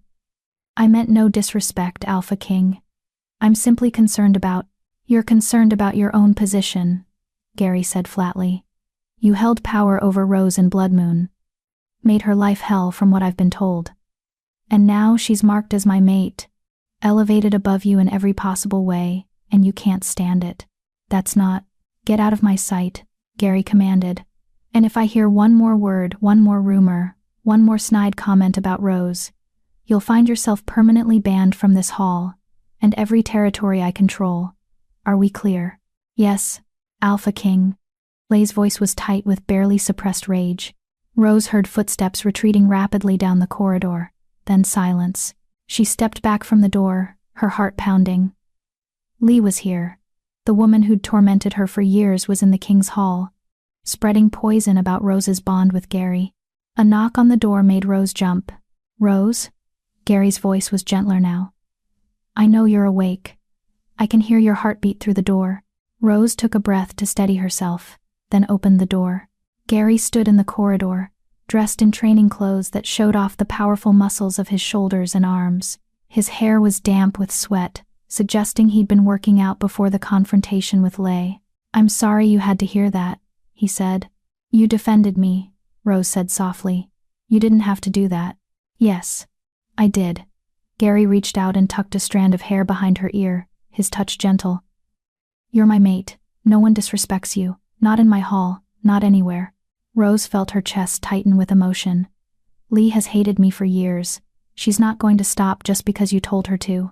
Then she'll learn the hard way that I don't make idle threats. Gary's expression hardened. But I need you to do something for me, Rose. I need you to be careful around her. Lee is ambitious and cruel, a dangerous combination. If she's here making trouble, it's not just about jealousy. She wants something. What could she possibly want from me? Information. Access to Luna. Ways to undermine the bond between us. Gary's amber eyes were serious. The Brotherhood needs allies inside this hall. Wolves who can move freely, gather intelligence, create chaos. Lee fits that profile perfectly. Rose's blood ran cold. You think she's working with the Brotherhood? I think everyone is suspect until proven otherwise, Gary said grimly. Which is why I'm assigning you a personal guard. Someone I trust absolutely to keep you and Luna safe. As if summoned, a figure appeared at the end of the corridor. Female, tall, with dark skin and close-cropped black hair. She moved with the fluid grace of a trained warrior, and Rose's wolf immediately recognized the dominance rolling off her. Beta. Strong Beta. Rose Forbes. Meet Janice Buchanan, Gary said. She's been with my guard for 8 years. Saved my life twice. I trust her with everything that matters to me, including you and my daughter. Janice stopped a respectful distance away and inclined her head. Ma'am, it's an honor to serve as your guard. Rose didn't know what to say to that. No one had ever called her ma'am before. No one had ever treated her with this level of respect. Thank you, Rose managed. Janice's lips twitched in what might have been a smile. You don't have to thank me. It's my job. And my privilege. Her dark eyes were sincere. Any wolf blessed enough to be chosen by the moon goddess as the Alpha King's mate deserves protection and respect. See? Gary said, his hand finding Rose's and squeezing gently. Not everyone questions your worth. Some of us can see exactly how valuable you are. Rose felt tears prick her eyes but blinked them back. She couldn't afford to be emotional. Not when there was so much danger surrounding them. What do you need me to do today? Rose asked, forcing herself to focus. Gary studied her for a moment, then nodded, apparently satisfied that she was ready to move forward. I need you to attend a meeting with the Northern Pack Alphas. They're gathering this afternoon to discuss the Brotherhood threat and coordinate a unified response. Rose's stomach dropped. You want me there? In front of all the Alphas? I want them to see you, Gary corrected. Want them to witness that you bear my mate mark, that you're legitimate. The more wolves who accept you as my mate, the harder it will be for the Brotherhood to use our bond as a weapon against us. It made sense strategically. But the thought of standing in front of powerful Alpha's wolves who would judge her, question her, possibly reject her, made Rose want to hide in her suite and never come out. I don't know if I can do that, Rose admitted quietly. Gary's hand came up to cup her cheek. Yes, you can. Because you're stronger than you think. And because I'll be right there beside you. Anyone who wants to challenge you will have to go through me first. The promise in his voice steadied Rose's nerves. She took a deep breath and nodded. Okay. I'll do it. Good. Gary pressed a kiss to her forehead, that gentle gesture that made Rose's wolf purr with contentment. The meeting is at 2 this afternoon. Janice will help you prepare. And Rose? Yes. Don't let them intimidate you. You belong in that room just as much as any alpha. More, actually, because you're mine. The morning passed in a blur of preparation.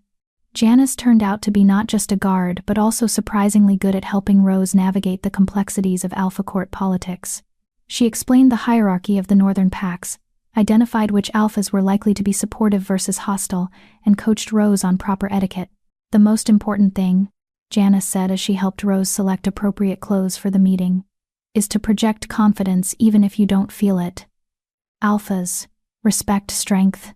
They'll test you push to see if you'll back down or submit. You can't let them. But I'm an Omega, Rose protested. My wolf wants to submit to dominant alphas automatically. It's instinct. Your wolf is also mated to the Alpha King, Janice countered. That bond gives you authority that transcends rank. Use it. When you feel that instinct to submit, remember that you carry Gary Fletcher's mark. That makes you untouchable. Rose looked down at the black lines on her wrist, the mate mark that had changed everything. I still can't believe this is real sometimes. It's real, Janice said firmly. She handed Rose a simple but elegant dress in deep blue. And it's permanent. The moon goddess doesn't make mistakes, Rose. She chose you for a reason. Trust in that. Rose changed into the dress, marveling at how the fabric felt against her skin. She'd never worn anything this nice. Never had clothes that weren't threadbare hand-me-downs or service uniforms. Janice styled Rose's dark hair into a simple braid that kept it away from her face, then stepped back to assess her work. Perfect, Janice declared. You look like exactly what you are, the Alpha King's mate. Elegant, dignified, and not to be trifled with. Rose looked at herself in the mirror and barely recognized the woman staring back. The dress flattered her figure, the hairstyle accentuated her features, and there was something different in her eyes, a spark of confidence that hadn't been there before. Maybe she could do this. Maybe she could stand in front of the Northern Alphas and not crumble under their scrutiny. A knock on the door interrupted her thoughts. Come in, Rose called. The door opened to reveal Don, the pack historian, carrying Luna in his arms. The baby was awake and alert, her gold eyes scanning the room until they landed on Rose. Luna immediately reached for her, making urgent babbling sounds. Someone missed you, Don said with a warm smile. He handed the baby over, and Luna settled contentedly against Rose's chest. I've been watching her this morning while you prepared. She's been fed and changed, and she's in a wonderful mood. Thank you, Don. Rose pressed a kiss to Luna's dark hair. The baby smelled like baby powder and milk, innocent and pure and completely trusting. I also brought you something. Don reached into his pocket and pulled out a small velvet box. The Alpha King asked me to give this to you before the meeting. Rose opened the box with her free hand. Inside was a ring. Simple silver band inlaid with a black stone that seemed to absorb light, and carved into the stone was the same symbol from Gary's mate mark, the circles and ancient symbols that proclaimed Rose as his chosen mate. It's beautiful, Rose breathed. It's a mate ring, Don explained. In the old traditions, Alpha Kings gave them to their chosen mates as a public declaration of the bond. Gary wanted you to have it before facing the other alphas. A reminder that you don't stand alone. End quote. Rose slipped the ring onto her finger, the hand opposite the mate mark. It fit perfectly, the metal warm against her skin. "Thank you," she said softly. Dawn smiled. "You're going to do wonderfully, child. I have faith in you." At exactly 2 o'clock, Rose stood outside the Alpha King's Grand Council chamber. Gary waited beside her, dressed in formal clothes that somehow made him look even more imposing than usual. Dark suit, crisp white shirt, and an aura of absolute authority that made Rose's knees weak. "Ready?" he asked quietly. Rose looked down at Luna in her arms, then at the ring on her finger, then finally at Gary's amber eyes. "As ready as I'll ever be," she said. Gary's hand found the small of her back, a gesture of support and possession. "Remember what I said. You belong in that room. And anyone who suggests otherwise will answer to me." The massive doors to the council chamber swung open. The room beyond was enormous, a circular space with a domed ceiling painted to resemble the night sky. Around the perimeter, seated in chairs that looked more like thrones, were the Northern Pack Alphas. Rose recognized Philip Bright from Blood Moon, but the others were strangers, powerful wolves who ruled their territories with absolute authority. All of them turned to look as Gary and Rose entered, and the weight of their collective attention nearly drove Rose to her knees. She felt her wolf whimpering, trying to force her into submission.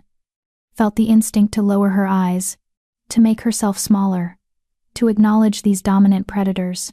Then Gary's hand pressed more firmly against her back, and the mate mark on her wrist pulsed with warmth. "You belong here," the mark seemed to say. "You are mine, and I am the most powerful wolf in this room." Rose lifted her chin and met the Alpha's stares head-on. The room went silent. Gary led her to 2 chairs at the head of the room, positioned on a raised platform that put them slightly above the other Alphas. A deliberate statement of authority. Gary sat first, then gestured for Rose to take the seat beside him. The Alpha King's seat, reserved for his mate, an equal. Rose sat, cradling Luna carefully, and tried to ignore the shocked whispers rippling through the chamber. "Thank you all for coming on short notice," Gary began, his voice carrying easily through the vast space. "You've all received briefings on the situation, my daughter's kidnapping, and the attack on my hall. What you might not know is that we've identified the organization responsible, the Crescent Brotherhood." Murmurs of alarm spread through the Alphas. "The Brotherhood is no longer hiding in the shadows," Gary continued. "They've declared open war on my rule and everything I've built, which means they've declared war on all of you as well. This is not just my fight. This is a threat to the stability and safety of every pack in the Northern Territories." "What do you propose, Alpha King?" asked an Alpha. Rose didn't recognize a grizzled older male with gray hair and hard eyes. "A coordinated response," Gary said. "Share intelligence. Pool resources. Identify Brotherhood cells in your territories and root them out. They've been hiding among us for years, recruiting the disaffected and desperate. It's time we took the fight to them." "And what about the Omega?" Another Alpha called out, this one younger, with an arrogant tilt to his head. "Is it true she bears your mate mark?" The room fell silent again, all eyes turning to Rose. Gary's expression hardened dangerously. "Rose Forbes is my fated mate, chosen by the moon goddess herself. Anyone who questions that can examine the mark personally if they're brave enough to risk touching my mate without permission." The threat was clear. The younger Alpha paled and looked away. "Show them," Gary said quietly to Rose. "Let them see." Rose's heart hammered, but she shifted Luna to one arm and extended her wrist, displaying the black lines of the mate mark clearly. The Alphas leaned forward, studying the mark. Rose heard gasps, murmurs of recognition, and from some grudging acceptance. "It's genuine," the older Alpha said finally. "I've seen the ancient texts. That's the Alpha King's mate mark, no question. The moon goddess has chosen, but she's an Omega," the younger Alpha protested weakly. "How can an Omega be fit to stand beside?" "Are you questioning the moon goddess's judgment?" Gary's voice was silk over steel. "Because that sounds dangerously close to blasphemy." The younger Alpha shut his mouth with an audible click. "Rose Forbes saved my daughter's life," Gary continued. "Found her dying in the snow and brought her back from the edge of death. She's proven herself brave, compassionate, and resourceful. Her rank means nothing compared to her character. And anyone who can't see that isn't worthy of a seat in this council. The declaration hung in the air like a gauntlet thrown. Several alphas nodded slowly. Others looked skeptical but said nothing. And a few Rose noted with growing unease looked actively hostile. Now, Gary said, moving on with brutal efficiency. Let's discuss strategy. I've prepared intelligence reports on known Brotherhood activity in each of your territories. Commander Eastman will distribute them. I want responses within 48 hours on what actions you're taking to address these threats. Carrie stepped forward and began handing out tablets to each alpha. As she moved through the room, Rose noticed one alpha in particular, watching her with unusual intensity. Female. Maybe in her late 30s, with blonde hair pulled back in a severe bun and ice blue eyes that reminded Rose uncomfortably of Maxine. But where Maxine's gaze held calculation, this alpha's eyes held something colder. Contempt. Rose felt her wolf bristle at the unspoken challenge. Alpha King, the blonde woman said, her voice carrying through the chamber. I have a question about the security breach that allowed your daughter to be taken. How can we trust the protocols you're recommending when your own hall was compromised? Gary's expression didn't change, but Rose felt him tense beside her. That's a fair question, Alpha Doris. The breach is under investigation. We believe it was an inside job, someone with knowledge of our security systems. And have you identified the traitor? Doris pressed. Not yet. But we will. Interesting. Doris leaned back in her chair, a small smile playing at her lips. Because from where I'm sitting, the timing is rather convenient. Your daughter goes missing, and Omega from a minor pack conveniently finds her. Said Omega, receives your mate mark under mysterious circumstances. And now she sits in the Alpha King's chair, with access to your most sensitive information and your most precious treasure. Rose's blood ran cold as she realized what Doris was implying. Choose your next words very carefully, Alpha Doris, Gary said, his voice dropping to a deadly growl. But Doris wasn't backing down. I'm simply suggesting that perhaps we should investigate all possibilities, including the possibility that the Omega herself is working with the Brotherhood, that this entire thing, the kidnapping, the mate mark, her presence here is part of their plan. The chamber erupted into chaos. Half the alphas shouted denials. The other half demanded answers. And through it all, Doris sat with that same cold smile, watching Rose like a predator sizing up prey. Gary shot to his feet, and the sheer force of his alpha dominance slammed into the room like a physical blow. Every wolf fell silent, several dropping to their knees under the weight of his power. My mate, Gary said with lethal precision, is not on trial here. She is not under investigation. She is not subject to your suspicions or accusations. Rose Forbes saved my daughter's life at great personal risk. The moon goddess marked her as mine. And I will not tolerate anyone in this council questioning her loyalty or integrity. Is that clear? No one spoke. I asked a question, Gary roared. Is that clear? Yes, Alpha King, the alphas chorused. All except Doris, who met Gary's glare with defiant eyes. Of course. Alpha King, she said smoothly. I meant no offense. I'm simply being thorough. You're being insubordinate, Gary corrected. And you're dismissed from this meeting. Get out. Doris's eyes widened. You can't. I'm the Alpha King. I can do whatever I want. Gary pointed to the door. Leave. Now. Before I have Commander Eastman remove you forcibly.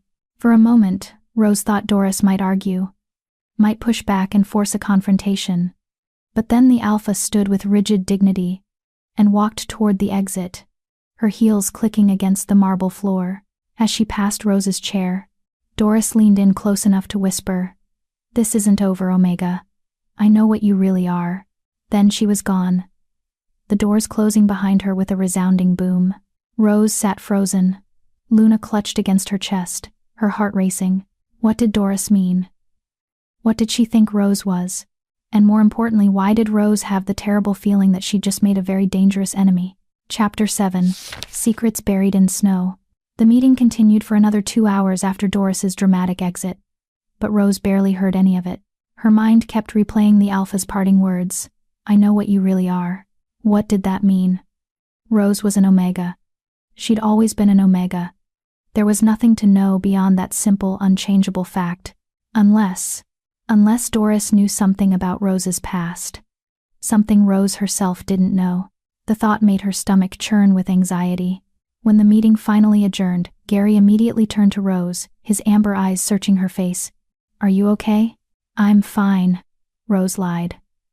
Luna had fallen asleep in her arms during the meeting, a warm weight that grounded Rose even as her thoughts spun out of control.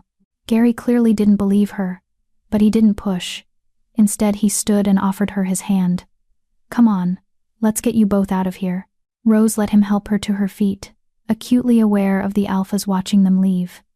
Some faces held acceptance, now grudging respect for the Omega who'd survived Doris's attack. Others remained skeptical, their eyes following Rose with barely concealed suspicion. And one face in particular made Rose's blood run cold. Lee Key stood in the back of the chamber, having somehow gained entry to observe the meeting. The head Omega's expression was twisted with such hatred that Rose actually stumbled. Gary's hand tightened on hers, steadying her. "Ignore her," he murmured. "She's nothing." But Lei didn't feel like nothing. She felt like a viper waiting to strike. Janice materialized at Rose's side the moment they exited the chamber. "Ma'am." "Alpha King. I've secured the route back to the private wing." "Good," Gary said. "Rose needs rest." "That meeting was a disaster," Rose finished quietly. "Doris practically accused me of being a Brotherhood spy in front of every Alpha in the North. And I shut her down," Gary countered. "No one believes her accusations, Rose. They saw the mate mark. They know it's real. But what if she's right?" The words tumbled out before Rose could stop them. "What if I am somehow connected to the Brotherhood without knowing it? What if they used me?" "Stop." Gary turned to face her fully, his hands coming up to frame her face. "You're spiraling." Doris planted doubt, because that's what she does.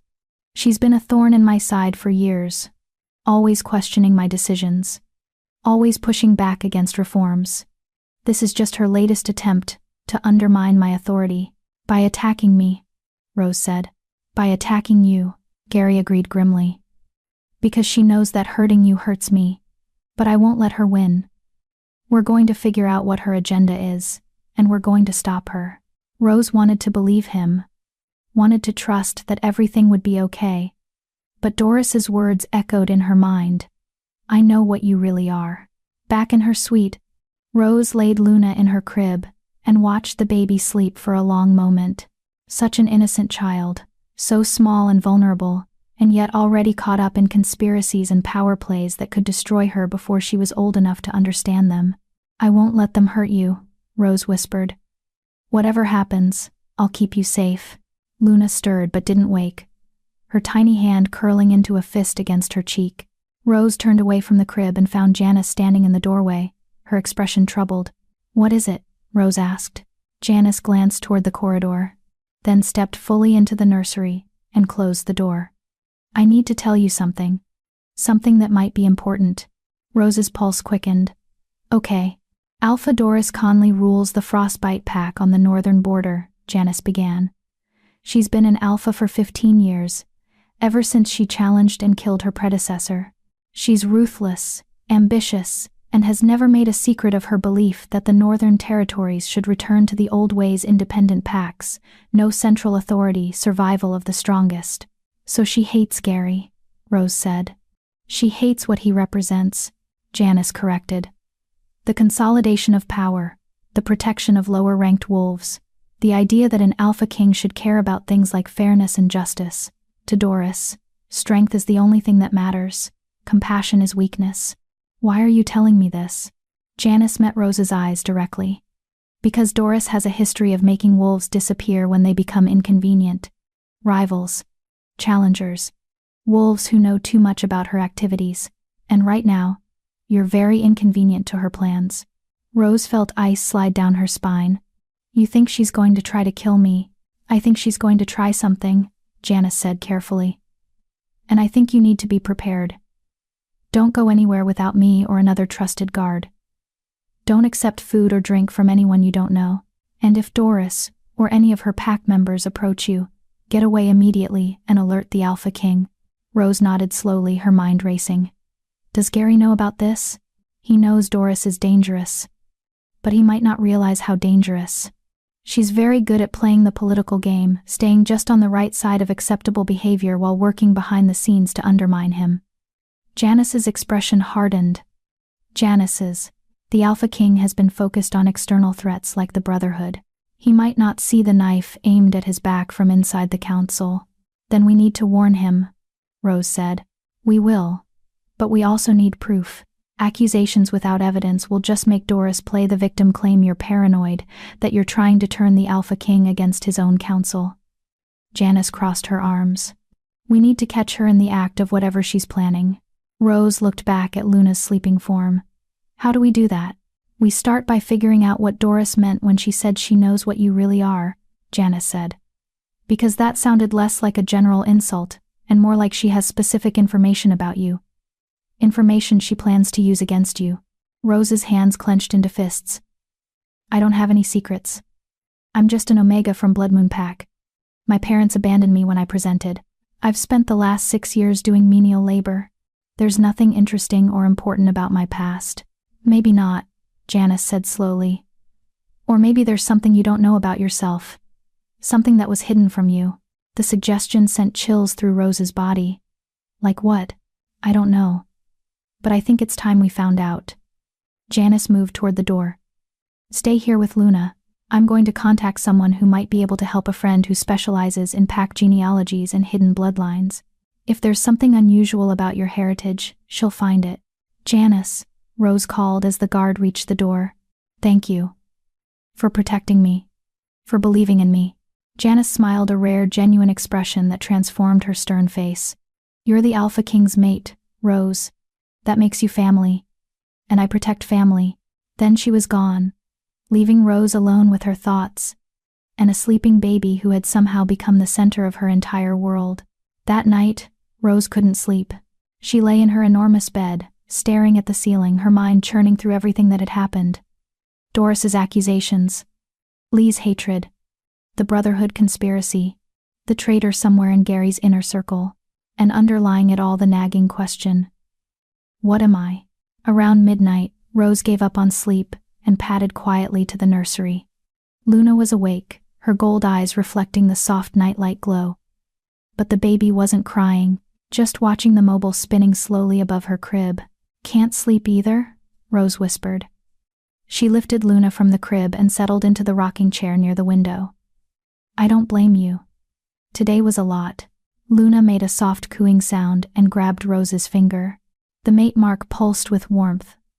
A constant reminder of the bond connecting Rose to Gary, to this child, to a life she'd never imagined possible. Your father thinks I'm brave, Rose told Luna quietly. But I'm not. I'm terrified. Terrified of messing this up. Of not being good enough for you. Of letting you down when you need me most. Luna's eyes seemed to focus on Rose's face with that too intelligent gaze. I never had a family, Rose continued.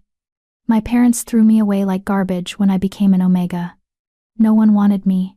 No one cared if I lived or died. And now suddenly I'm supposed to be your mother? Supposed to stand beside the most powerful wolf in the Northern Territories? Supposed to face down alphas and conspiracies and enemies I don't even understand? Tears slipped down Rose's cheeks. I don't know how to do any of this, Luna. I don't know how to be what you need.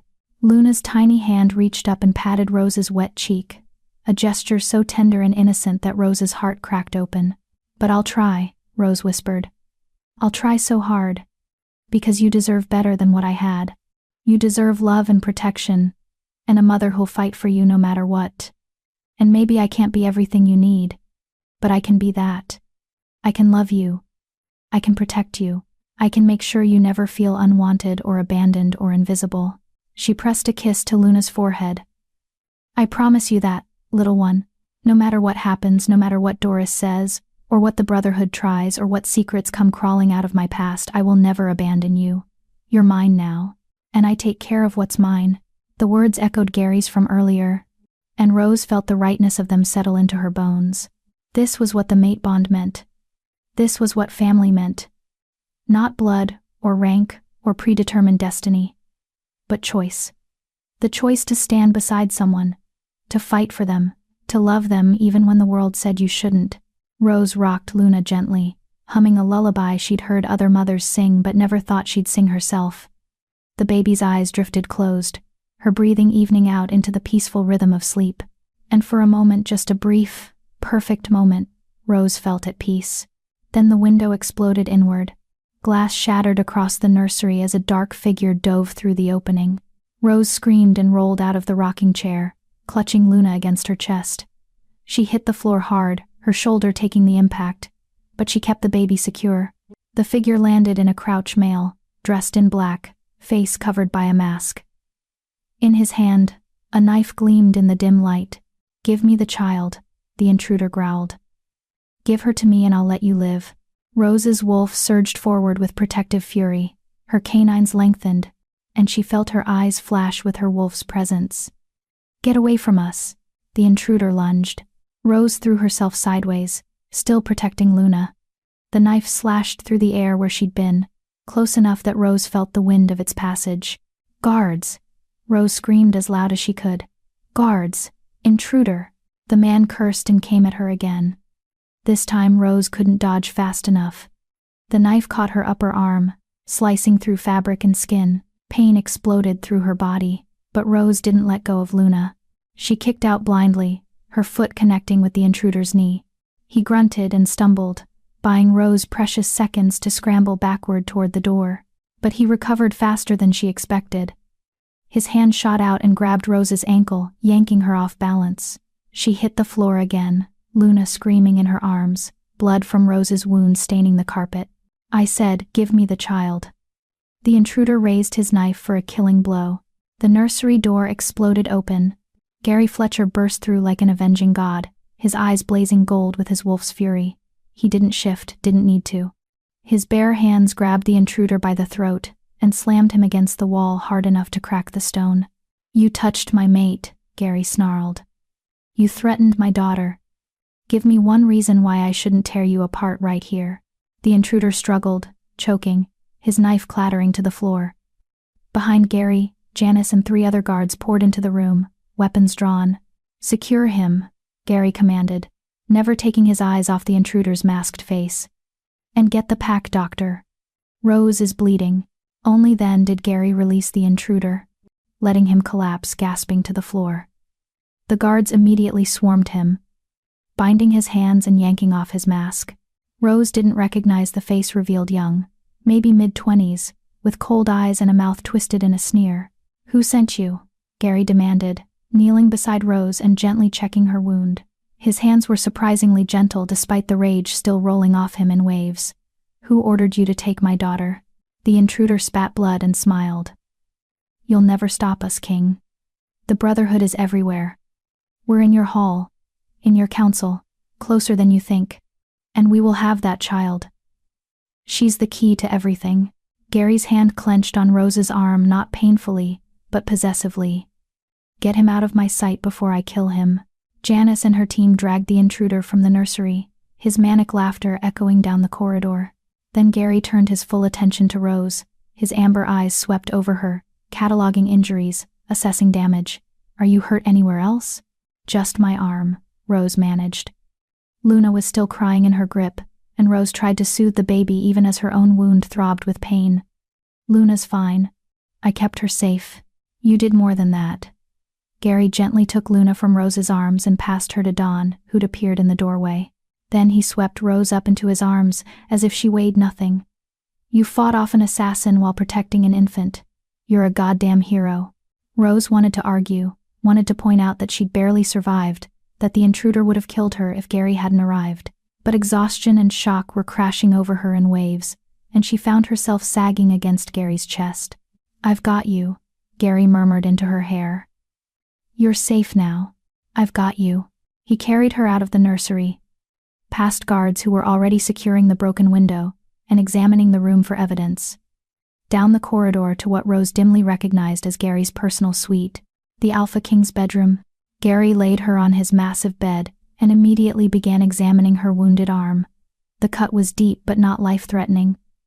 Blood had soaked through her nightgown sleeve, turning the fabric dark.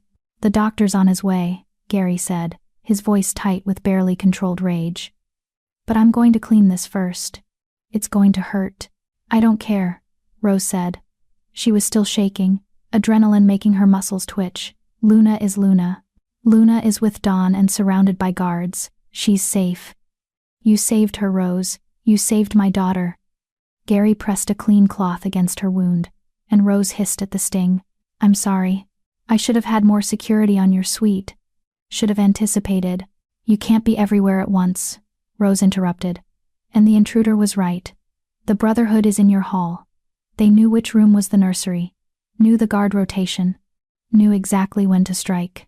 Gary's jaw clenched. "Which means our traitor is someone with access to sensitive information.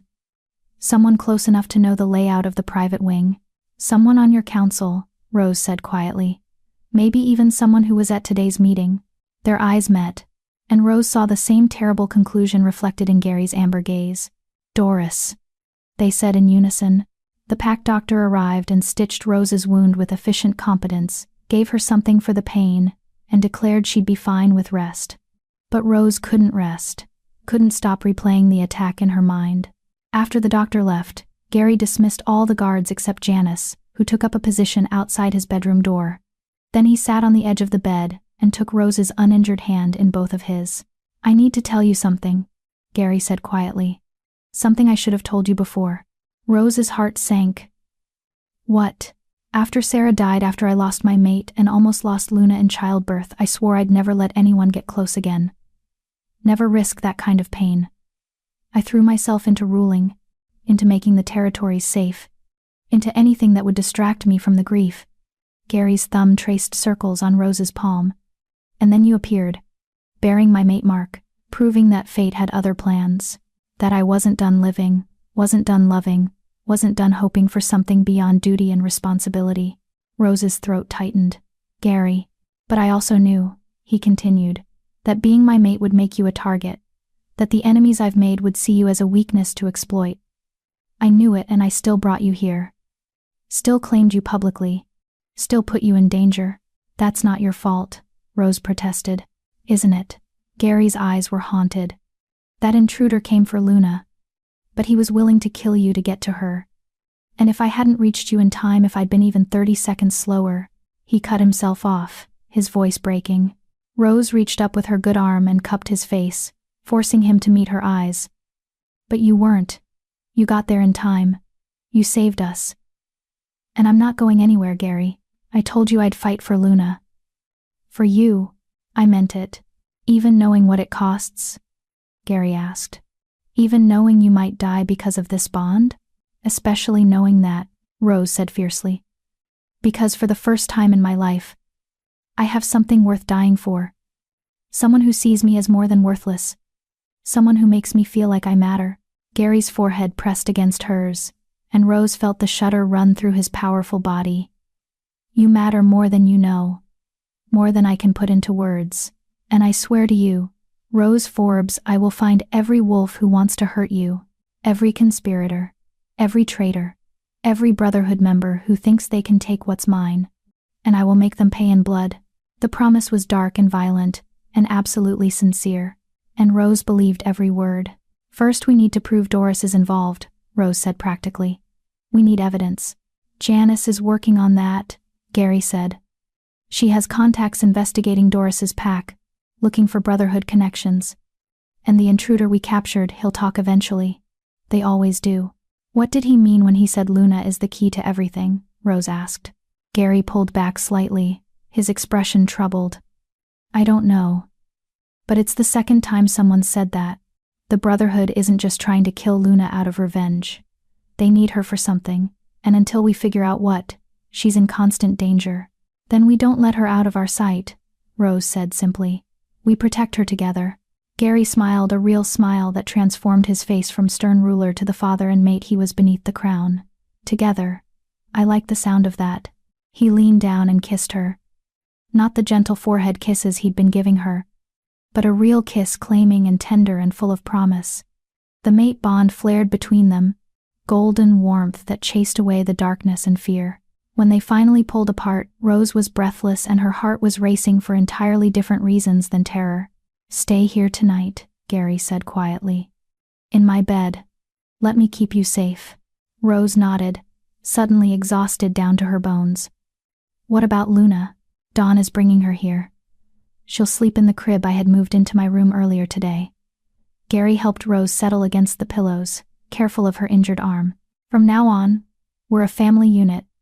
You, me, and Luna. All in the same quarters where I can protect you both. Rose felt tears prick her eyes, happy tears this time. A family, Gary confirmed. He pressed another kiss to her forehead. Now rest. You've earned it. I'll stay awake and keep watch.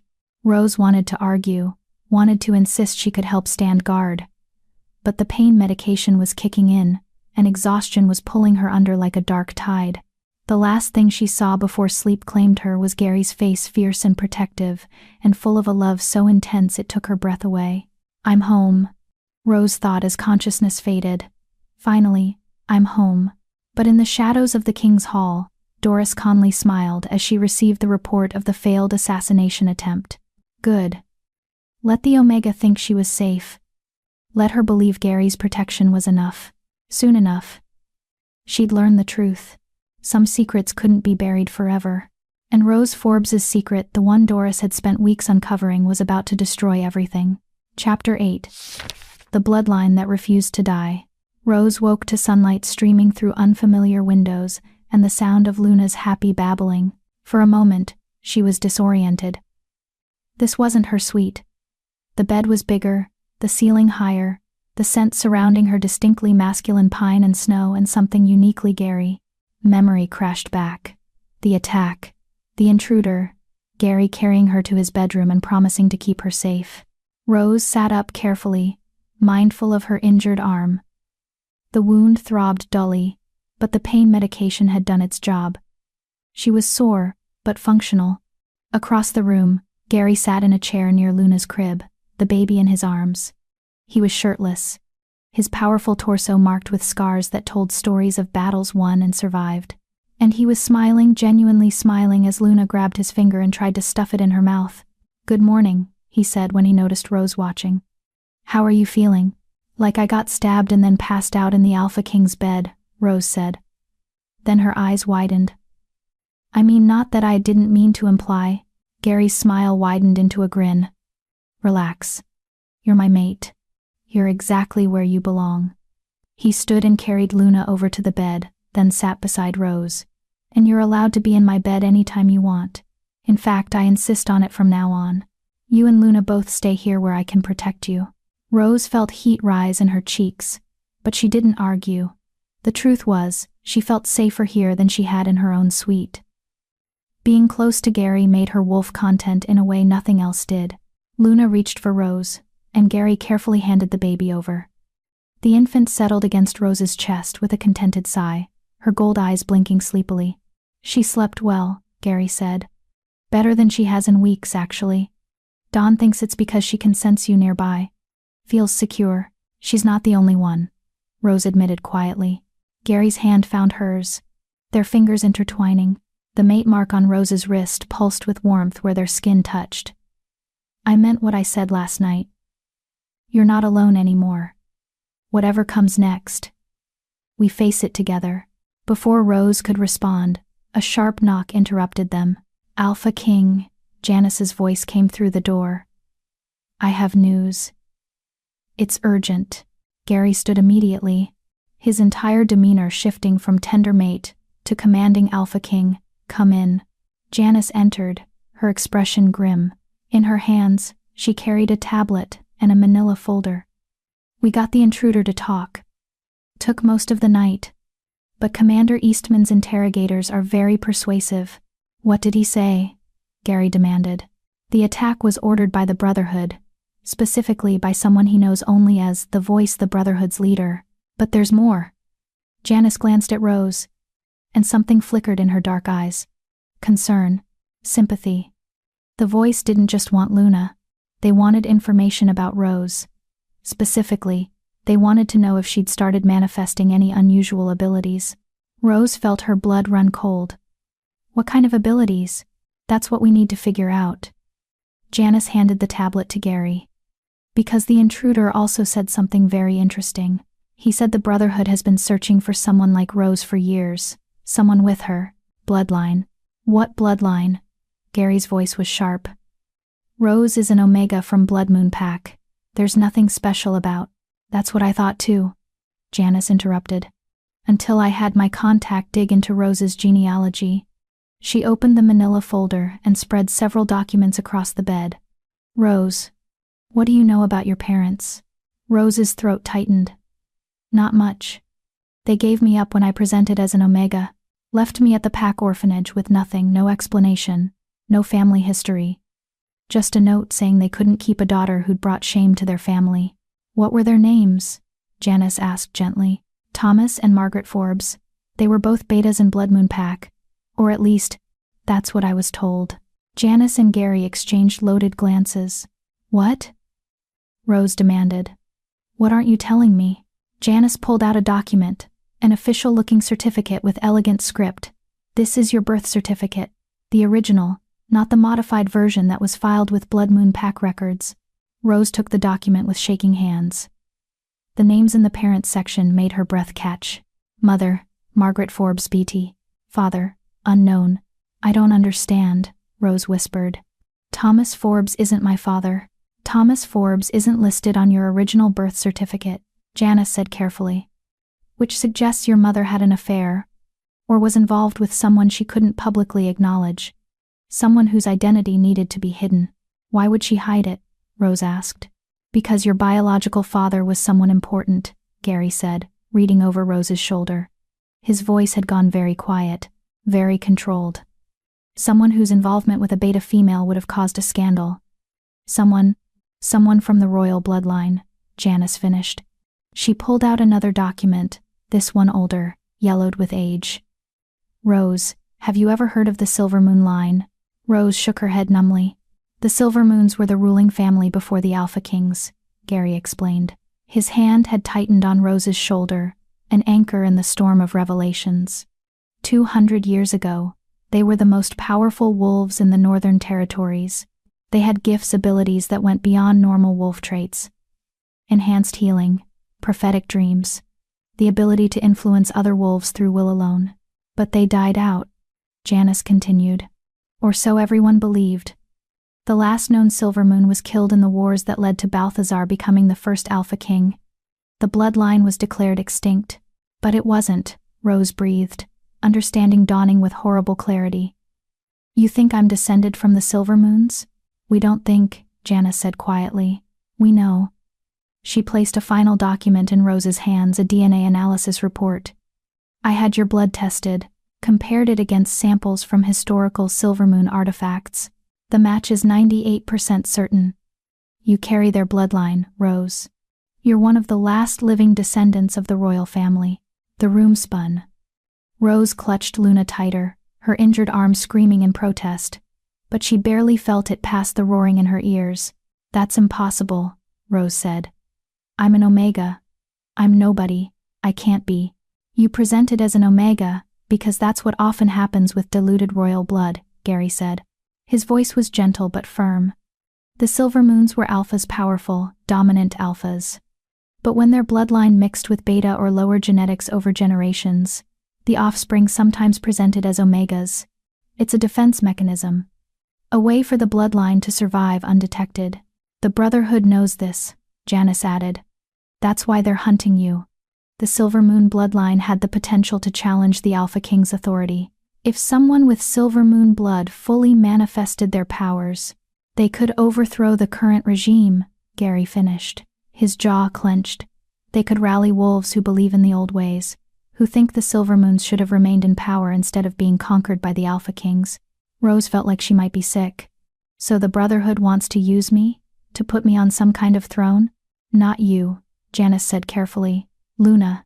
The name hung in the air like a death sentence. Gary went very, very still beside Rose. Explain. Think about it, Janice said. Luna is the Alpha King's daughter. She carries your bloodline, which is the strongest in the Northern Territories. But when the mate bond formed between you and Rose, something changed. The mark appeared not just because of romance or fate, but because Luna's bloodline recognized Rose's bloodline. called out to it. You're saying Luna has silver moon blood? Gary's voice was dangerous now. Through the mate bond? I'm saying Luna might be the first wolf in 200 years to carry both the Alpha King bloodline and the silver moon bloodline, Janice said. The intruder said she was the key to everything. This is why. She's the bridge between the old power and the new.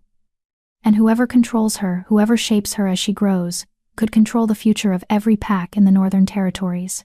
Rose looked down at the baby sleeping peacefully in her arms. Sweet, innocent Luna, who had no idea she'd just become the most valuable wolf in existence. They'll never stop coming for her, Rose whispered. The Brotherhood, Doris, anyone who wants power, they'll hunt her forever. Yes, Gary said simply. They will. Which is why we need to move first. Need to figure out who the Brotherhood's leader is and eliminate the threat before Luna is old enough to be used as a pawn. But how? Rose asked. We don't even know who the voice is. Actually, Janice said slowly, I might have a lead on that. Both Gary and Rose turned to stare at her. Janice pulled up something on her tablet and turned it to face them. After the intruder mentioned abilities, I started thinking. The Silver Moons were known for their prophetic dreams, the ability to see possible futures. Rose, have you ever experienced anything like that? Dreams that felt too real? Visions of things that hadn't happened yet? Rose opened her mouth to say no, then stopped. She had been having dreams. Strange, vivid dreams that she dismissed as stress and exhaustion. Dreams of wolves she didn't recognize, of battles that hadn't been fought, of Luna, older, with silver light pouring from her eyes as she stood before an army. Maybe, Rose admitted, but they're just dreams, nightmares from all the stress. Describe them, Gary commanded gently. So Rose did. She told them about the recurring dream of a female wolf, with platinum blonde hair and ice blue eyes, not Maxine, but someone who looked similar. Someone who stood in a room full of shadows and gave orders to figures Rose couldn't quite see. Someone whose voice sent chills down Rose's spine even in sleep. As she spoke, Janice pulled up a photograph on her tablet. Is this the woman from your dreams? Rose looked at the image and felt her blood turn to ice. It was Doris Conley. That's her, Rose breathed. That's the woman I keep seeing. She's always surrounded by shadows, always giving orders, always talking about. Rose stopped abruptly, memory crystallizing. About what? Gary pressed. About the Omega who would ruin everything, Rose said quietly. About how I needed to be eliminated before I could awaken, before I could remember what I was and challenge her plans. She looked up at Gary, horror dawning. It wasn't just a dream, was it? I was seeing the future. Seeing Doris planning my death. Or seeing the present, Janice said grimly. Prophetic dreams don't just show the future, they sometimes show what's happening right now in places you can't physically see. Rose, I think you've been unknowingly using your Silver Moon abilities to spy on the Brotherhood. And Doris is the voice. The revelation landed like a bomb. Gary was on his feet immediately, his phone already in his hand. Commander Eastman, assemble a team. We're arresting Alpha Doris Conley on charges of treason and conspiracy. Do it quietly, but do it now. I want her in custody within the hour. He listened for a moment, his expression darkening. Then, what do you mean she's gone? Rose felt her stomach drop. When? Gary demanded.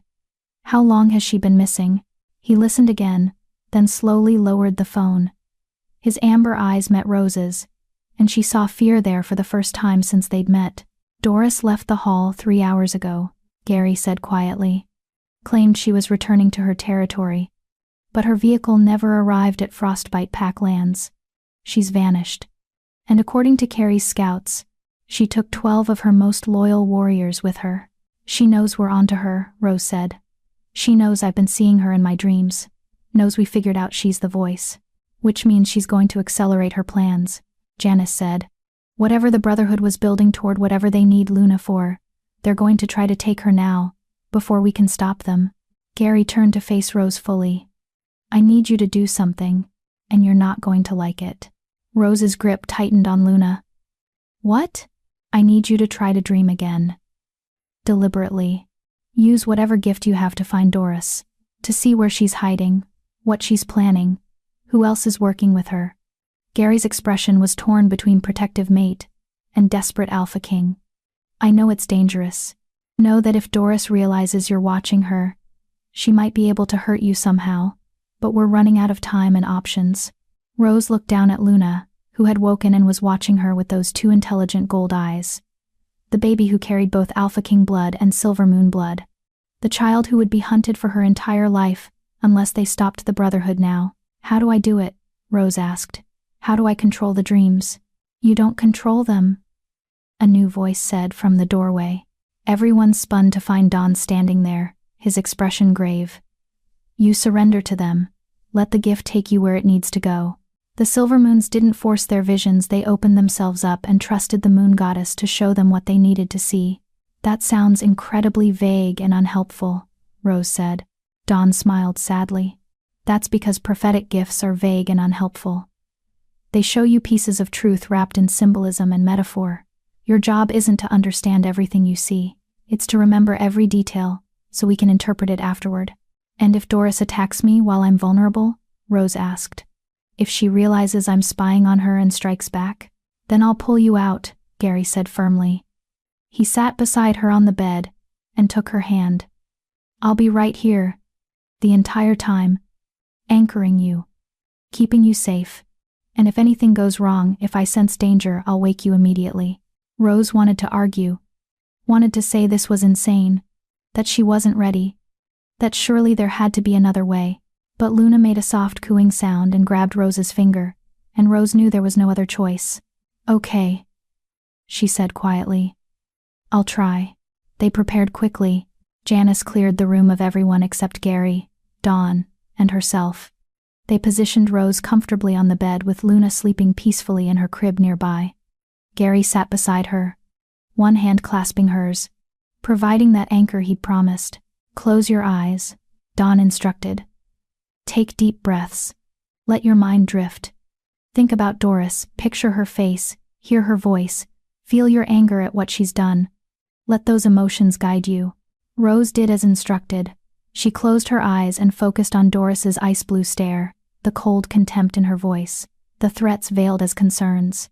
"I know what you really are." Rose let the anger rise. Let the fear and protectiveness and desperate need to keep Luna safe wash over her. And then she let go. The world shifted. Rose felt herself falling through darkness, tumbling through space and time.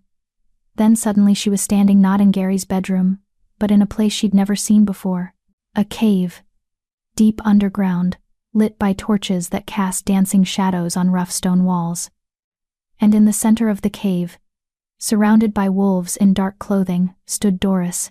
"Long enough," Doris was saying. "The Omega has awakened her gifts. The Alpha King knows I'm involved. We're out of time." "Then we move to the final phase," said another voice. Male. Familiar, but Rose couldn't quite place it. A figure stepped into the torchlight, and Rose's breath caught. It was Beta Daryl Costa from Blood Moon Pack, the patrol wolf who'd found Rose the night she'd discovered Luna. "You've already positioned your wolves inside the King's Hall," Daryl said. 20 Brotherhood members disguised as servants, guards, advisors. When you give the word, they'll strike, kill the Alpha King, take the child, and install you as the new Alpha Queen with the Silver Moon heir under your control. "What about the Omega?" another wolf asked. Female voice, but Rose couldn't see her face. "She's the wild card," Doris admitted. "With her Silver Moon blood, she could theoretically challenge my authority. Unite wolves who believe in the old bloodline." She smiled coldly. "So we'll give her a choice. Join us and live as a figurehead queen while I hold the real power. Or refuse and watch her precious Luna die slowly while she's forced to observe." Rage surged through Rose. Her vision flashed red, and she felt her presence in the dream becoming more solid, more real. Doris's head snapped up. Her ice blue eyes seemed to look directly at Rose even though Rose wasn't physically there. "She's watching," Doris hissed. "The Omega is here. I can feel her presence." The wolves scattered, looking around wildly.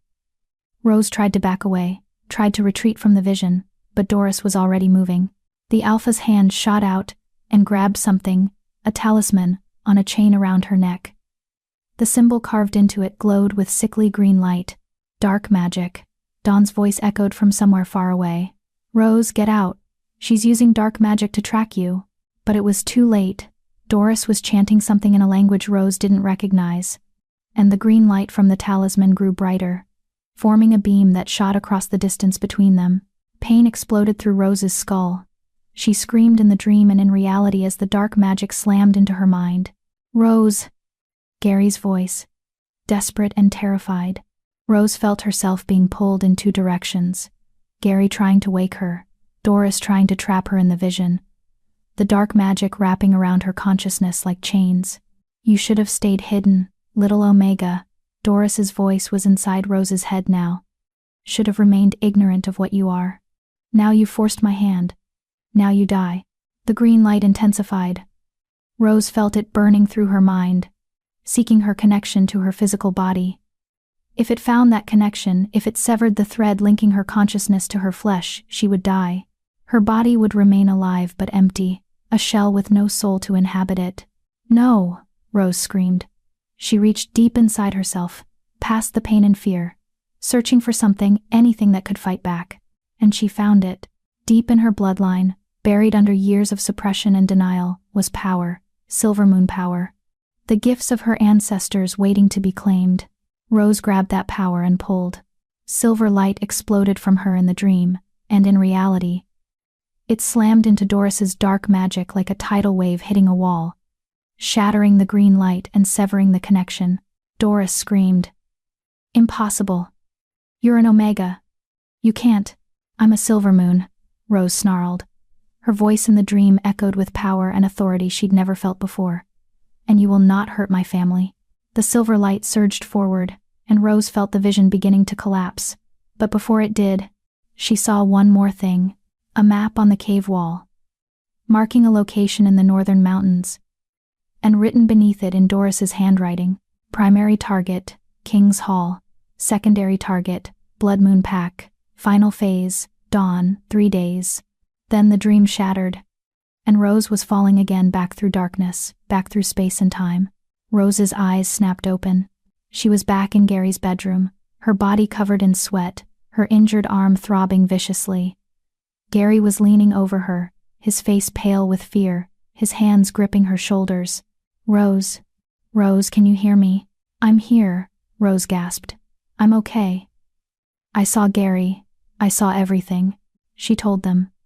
About Doris and Daryl, about the Brotherhood members already inside the King's Hall, about the plan to attack in 3 days, about the cave and the map and the dark magic Doris had tried to use to kill her, and about the silver light.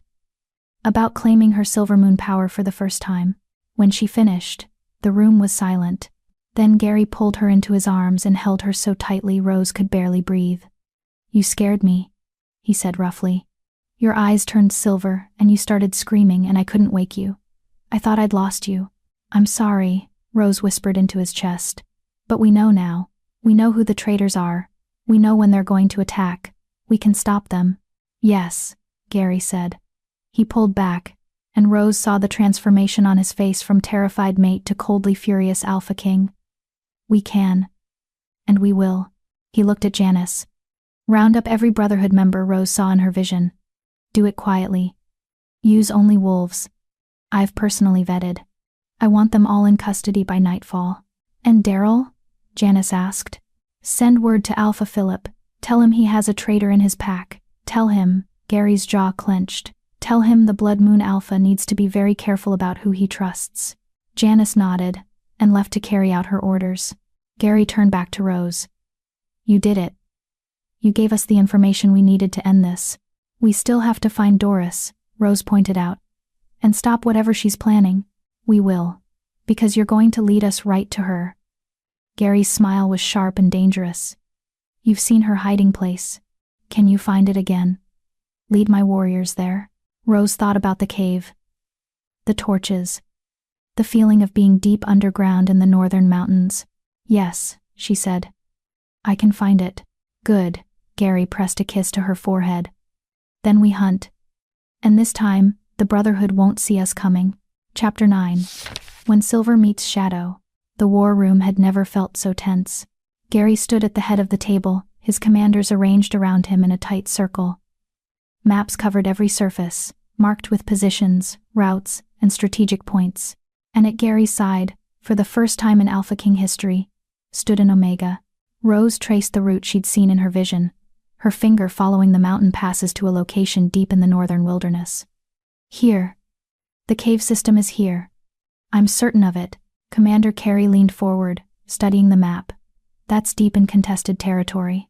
Technically unclaimed land between 3 pack borders. Smart choice for a hideout. No pack has jurisdiction, no regular patrols. How many fighters can she have there? Gary asked. Based on what Rose saw, maybe 30, Carey said. But Doris is smart. She'll have sentries posted, escape routes planned. A direct assault would be costly. Then we don't assault directly, Gary said. His amber eyes gleamed with cold calculation. We split into 3 teams. Team 1 creates a distraction at the main entrance. Team 2 comes in through the secondary tunnels here and here.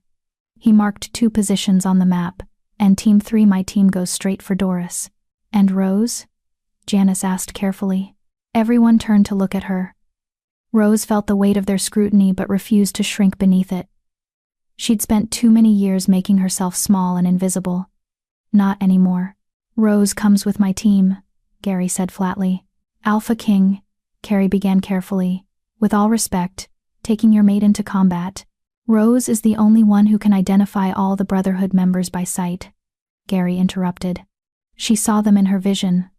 Saw their faces.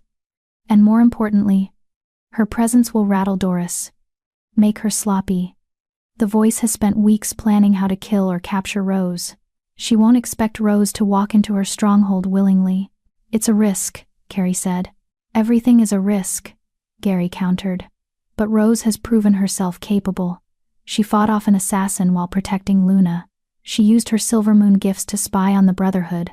She's stronger than any of you realize. His hand found Rose's shoulder. And she's coming with me. Final word. No one argued further. When do we move? Nicholas asked. Tonight, Gary said. We have 3 days until Doris planned to attack. But now that she knows we're onto her, she might accelerate her timeline. We strike first, we strike hard, and we end this before the Brotherhood can regroup. What about the traitors in the hall? Janice asked. The 20 Brotherhood members Rose saw in her vision. I've already sent word to my most trusted guards, Gary said. They're being rounded up as we speak. Quietly. No alarms raised. By the time we leave for the mountains, every Brotherhood spy in this hall will be in custody. And Daryl Costa? Rose asked quietly. The betrayal still stung. She'd thought the Blood Moon Beta was one of the good ones. Alpha Philip is handling that personally, Gary said grimly. I received word an hour ago. Daryl has been arrested and is being interrogated. Apparently the Brotherhood recruited him 2 years ago by threatening his family. He's been feeding them information ever since. Rose felt a pang of sympathy despite the betrayal. The Brotherhood was insidious, finding pressure points, exploiting weaknesses, turning good wolves into traitors through fear and coercion. How long until we leave? Rose asked. 4 hours, Gary said. That gives us time to gear up, brief the teams, and move into position before nightfall. The darkness will be our ally. The commanders dispersed to prepare their teams. Soon, only Gary, Rose, and Janice remained in the war room. You don't have to do this, Gary said quietly once they were alone. I meant what I said, you're capable and strong. But I also know this isn't what you signed up for when the mate bond formed. If you want to stay here with Luna, stay safe while we handle Doris. No, Rose interrupted firmly. I'm coming. Luna stays here under guard, protected by wolves we trust, absolutely. But I'm going with you. Why? Gary asked. Not challenging, just genuinely curious. Rose looked down at the mate mark on her wrist, the black lines that had changed her entire existence. Because Doris made this personal. She tried to kill your daughter. Tried to kill me. She wants to destroy everything we're building here. The safety, the reforms, the idea that wolves like me deserve dignity and respect. I'm not letting her win. She met Gary's amber gaze directly.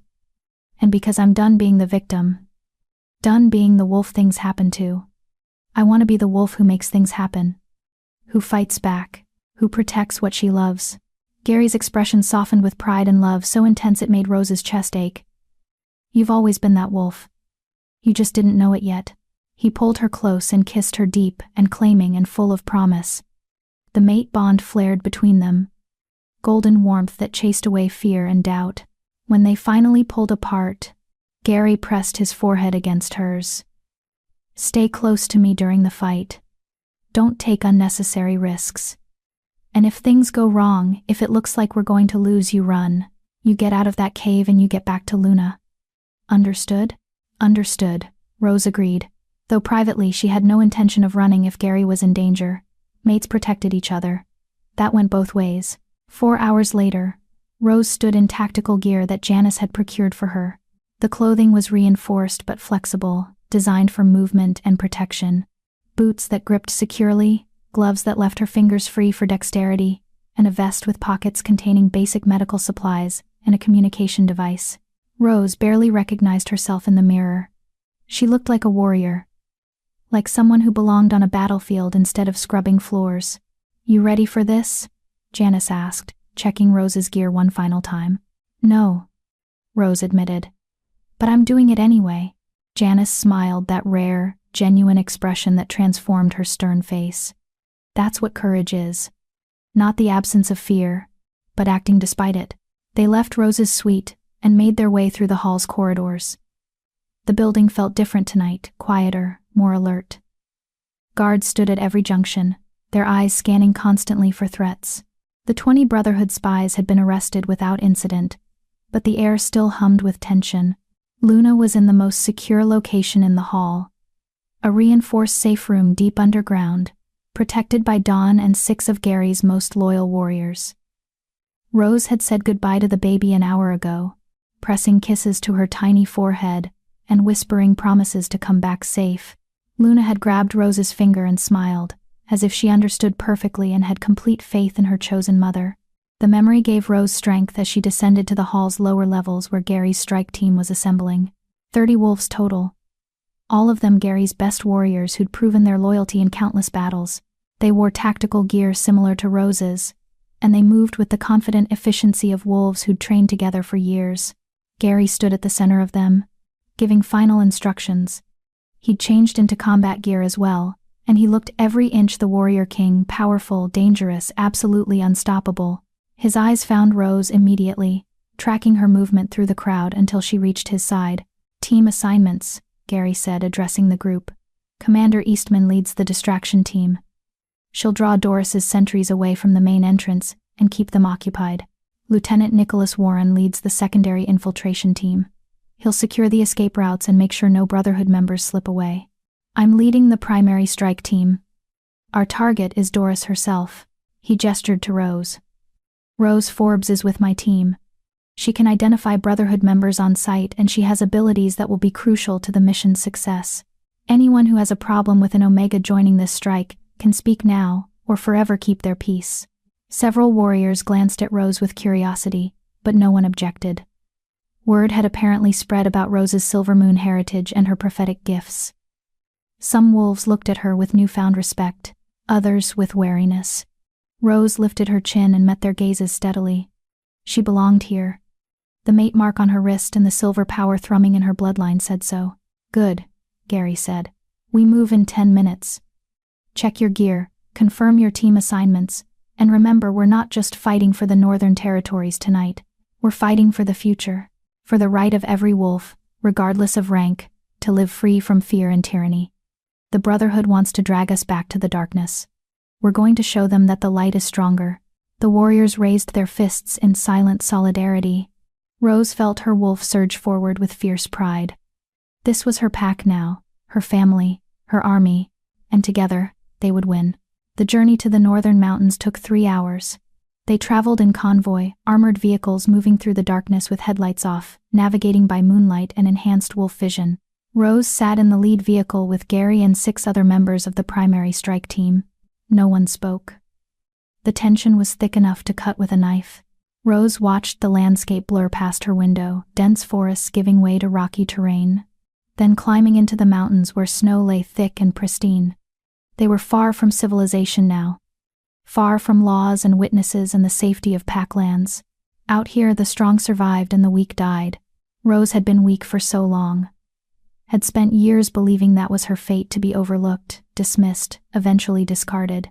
But the mate mark on her wrist pulsed with warmth, and she felt the silver power of her silver moon heritage humming just beneath her skin.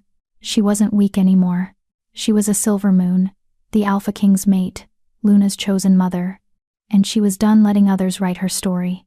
The convoy stopped in a clearing 2 miles from the cave system. The teams dispersed quickly and efficiently, each group moving to their assigned positions. Gary's hand found Rose's in the darkness.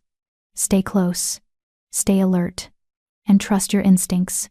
If something feels wrong, it probably is. Rose nodded, her throat too tight for words. They moved through the forest like shadows, 30 wolves flowing between trees without making a sound. Rose's enhanced senses picked up everything. The crunch of snow under boots, the whisper of wind through branches, the distant howl of wild wolves that weren't part of any pack. And underneath it all, a feeling of wrongness, of dark magic tainting the natural world. Doris was close. Rose could feel her presence like oil on water, unnatural and invasive. They reached the cave entrance just as Carrie's distraction team made their move. Explosions echoed through the mountains, flash grenades and smoke bombs creating chaos at the main entrance. Shouts and snarls erupted as Doris's sentries rushed to respond to the perceived attack. Now, Gary whispered. His team slipped through a secondary entrance that Rose had identified from her vision, a narrow crack in the mountainside, barely wide enough for wolves to squeeze through single file. The passage descended sharply, taking them deep underground where the temperature dropped and the air grew thick with the smell of earth and stone. And blood. Old blood that had soaked into the cave floor over years of dark rituals. Rose's wolf whined in distress, but she pushed forward. Not for herself. For Luna. For Gary. For every wolf who'd ever been told they were worthless because of their rank. The passage opened into a larger chamber, the same one Rose had seen in her vision. Torches flickered along the walls, casting dancing shadows. And in the center of the chamber, surrounded by a circle of Brotherhood members, stood Doris. The Alpha's ice-blue eyes locked onto Rose immediately. "Well, well," Doris said, her voice echoing off stone walls. "The little Omega walked right into my trap. How?" Predictable. Gary stepped forward, positioning himself between Rose and Doris. "It's over, Doris. Your spies in my hall are in custody. Your plan to attack in 3 days is known. The Brotherhood is finished." "Is it?" Doris smiled coldly. She raised one hand, and the Brotherhood members around her shifted, revealing the wolves they'd been hiding. Hostages. At least 20 wolves bound and gagged, their eyes wide with terror. Rose recognized several of them servants from the King's Hall, pack members from Blood Moon, even a few children who couldn't have been older than 12. "You kill me," Doris said conversationally. "And my followers kill the hostages. Every single one. Including the pregnant female over there who's about to give birth any day now." She pointed to a she-wolf whose swollen belly was obvious even in the flickering torchlight. Gary went very still. "Let them go. Your fight is with me, not innocent pack members. My fight is with everything you represent." Doris snarled, her pleasant mask cracking. "You and your weak reforms. Your pathetic concern for lower-ranked wolves. Your belief that compassion is strength rather than the fatal flaw it truly is." She turned her glare on Rose. "And you, the Omega who thinks she's special because she has some ancient bloodline. You're an abomination. A genetic anomaly that should have been culled at birth. The Silver Moons were conquered for good reason. They were too soft to rule, too concerned with justice and mercy to do what needed to be done." "And what needs to be done?" Rose asked, her voice steadier than she felt. "Murder? Terror? Enslaving wolves who can't fight back?" "Survival," Doris said simply.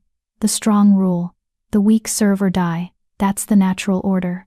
That's what our ancestors understood before the Alpha Kings corrupted everything with their sentimentality." "You're insane," Gary said flatly. "I'm practical." Doris's hand moved to the talisman around her neck, the same one Rose had seen in her vision, the one glowing with sickly green light. "And I'm prepared. Did you really think I wouldn't anticipate you finding me? That I wouldn't plan for every contingency?" The talisman pulsed, and dark magic flooded the chamber. Brotherhood members drew weapons, not just claws and teeth, but actual weapons. blades infused with silver, guns loaded with silver bullets, the kind of arsenal that could kill even the most powerful alphas. "Here's how this is going to work," Doris said. "The hostages go free, I go free. And in exchange, I'll leave the northern territories and never return. Refuse, and everyone in this cave dies, including your precious Omega." Gary's jaw clenched. Rose could feel his rage through the mate bond, hot and fierce and barely controlled. But she could also feel his calculation. He was running scenarios, trying to find a way to save the hostages and stop Doris simultaneously. There wasn't one. Not without casualties. Unless. Rose felt the silver power surge inside her bloodline. Felt it responding to the dark magic Doris wielded. Silver moon gifts versus corrupted power. Light versus shadow. And Rose realized what she had to do. "I have a better offer," Rose said, stepping out from behind Gary. "Rose, no." Gary reached for her, but Rose slipped past his grasp. She walked toward Doris, her hands raised in a gesture of surrender. "Let the hostages go. Let Gary and his team leave, and I'll stay. I'll join the Brotherhood. I'll be your Silvermoon figurehead queen. Isn't that what you wanted? Someone with royal blood to legitimize your rule?" Doris studied her with narrow-eyed suspicion. "Why would you do that?" "Because those people don't deserve to die for your ambition," Rose said simply. "Because I'm done watching innocent wolves suffer. Because." She looked back at Gary, her heart breaking at the anguish in his amber eyes. "Because some things are worth sacrificing for." "Rose, don't," Gary said, his voice rough. "Don't do this." "I have to," Rose said softly. "For Luna. For the Northern Territories. For every Omega who needs the reforms you're implementing to survive." She turned back to Doris. "Do we have a deal?" Doris smiled, a genuine smile full of malice and triumph. "We have a deal." She gestured, and the Brotherhood members surrounding the hostages lowered their weapons. "Release them. Let them and the Alpha King's team leave. But the Omega stays. She's mine now." The hostages were unbound and ushered toward the exit passage. Gary's warriors escorted them. But Gary himself didn't move. He stood frozen, staring at Rose with devastation written across his face. "Gary," Rose said gently. "Go. Please. Take care of Luna. Tell her I love her." "I'm not leaving you," Gary said hoarsely. "You have to," Rose said. "For Luna. For your pack. For everything you've built. I'm just one wolf. Not worth all those other lives." "You're not just one wolf," Gary said fiercely. "You're my mate. My equal. I know," Rose whispered. "And that's why you have to trust me now." She looked at him, really looked at him, and poured everything she felt through the mate bond. Not goodbye, not surrender, but a promise. "Trust me. I have a plan." Gary's eyes widened fractionally. He felt it too. Felt Rose's certainty and determination, and the silver power building inside her bloodline like a coming storm. "Go," Rose said aloud. "Now, before she changes her mind." Gary held her gaze for one more long moment. Then he nodded once sharp and pained and turned to his team. "Fall back, we're leaving." "But Alpha King," one of the warriors protested. "Now," Gary roared. The team retreated, following the hostages up the exit passage. Within minutes, the chamber was empty except for Rose, Doris, and the Brotherhood members. Doris smiled and raised the talisman. "You made this so easy, little Omega. Did you really think I'd let you live? That I'd accept you as an ally?" Dark magic flooded from the talisman, wrapping around Rose like chains. "No," Rose said quietly. "I thought you'd do exactly this." She stopped fighting the silver power inside her, stopped suppressing it, stopped being afraid of what she might become if she fully embraced her Silvermoon heritage, and she let it explode. Silver light erupted from Rose's body like a supernova. It slammed into Doris's dark magic and shattered it like glass.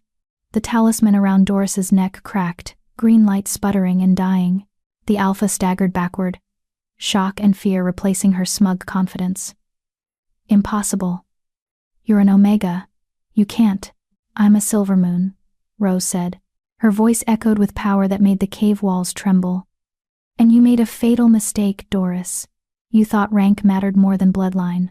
You forgot that my ancestors ruled these territories for thousands of years before the Alpha Kings ever existed. The silver light intensified. Rose felt her wolf surge forward, not weak and submissive anymore, but powerful and dominant. The Omega presentation had been a mask, a defense mechanism hiding the true strength of her bloodline, but the mask was gone now, and Rose Forbes was done hiding. Brotherhood members rushed forward to defend Doris, but the silver light expanded to meet them.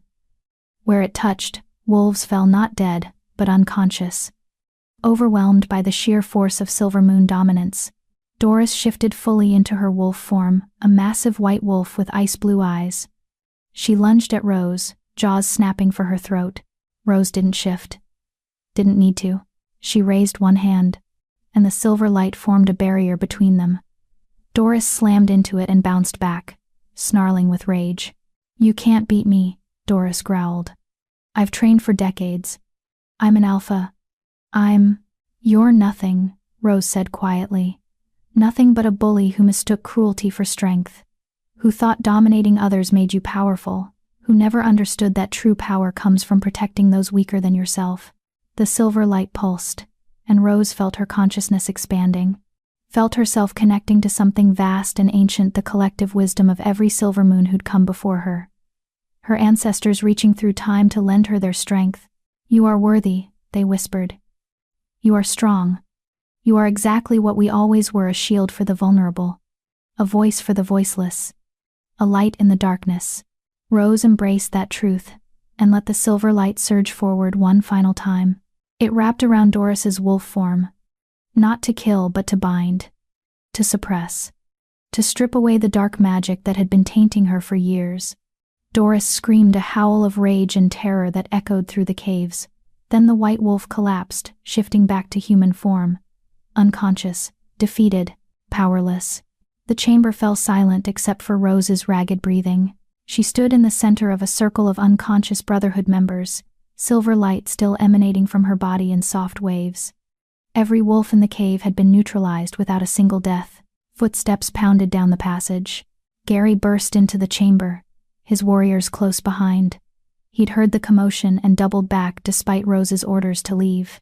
His amber eyes swept the scene, the fallen Brotherhood members, the unconscious Doris, and Rose standing in the center of it all, glowing with silver light, like an avenging angel. "Rose," Gary breathed. "You did it. You actually did it." The silver light flickered and died. Rose swayed on her feet, suddenly exhausted down to her bones. "I told you to trust me."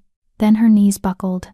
Gary caught her before she hit the ground, sweeping her up into his arms. "I've got you. You're safe now. You did it, Rose. You saved everyone."